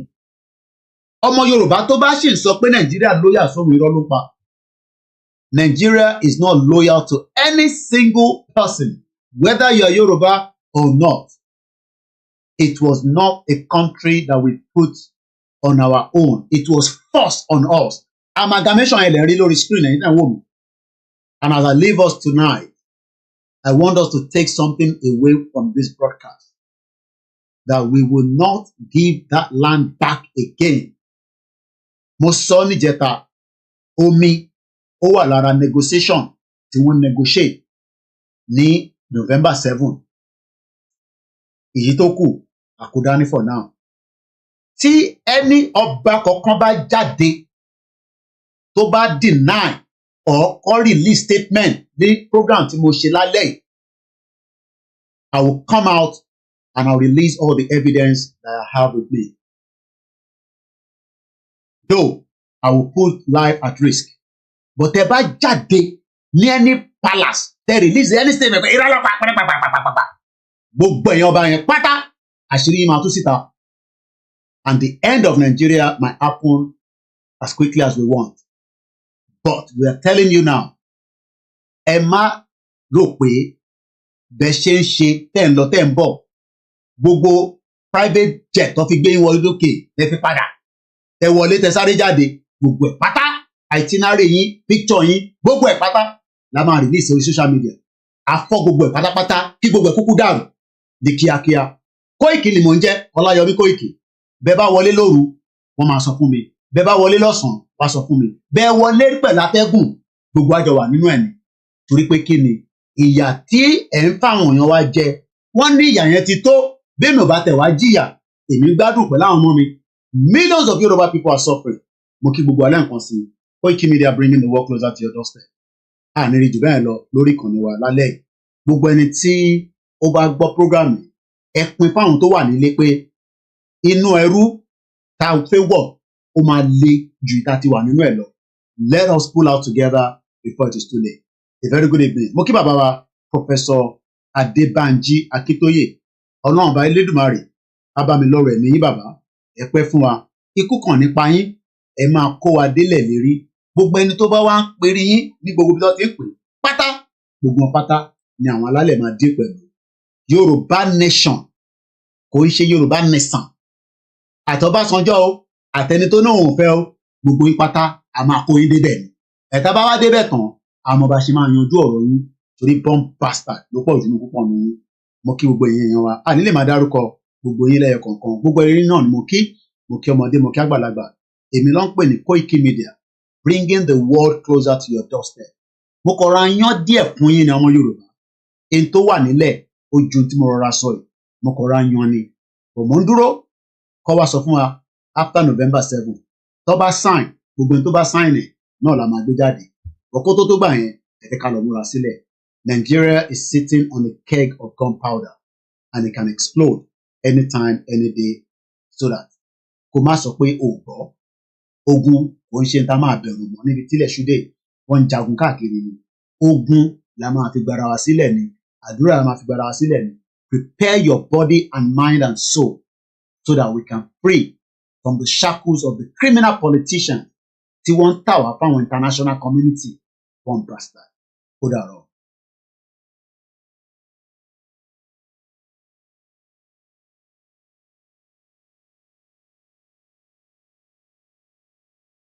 Impediment to Yoruba development. Is the impediment to Odua development. Without Nigeria, we won't be where we are. 1962, we were far ahead of South Korea and North Korea. We were far ahead of China even. We had television before France.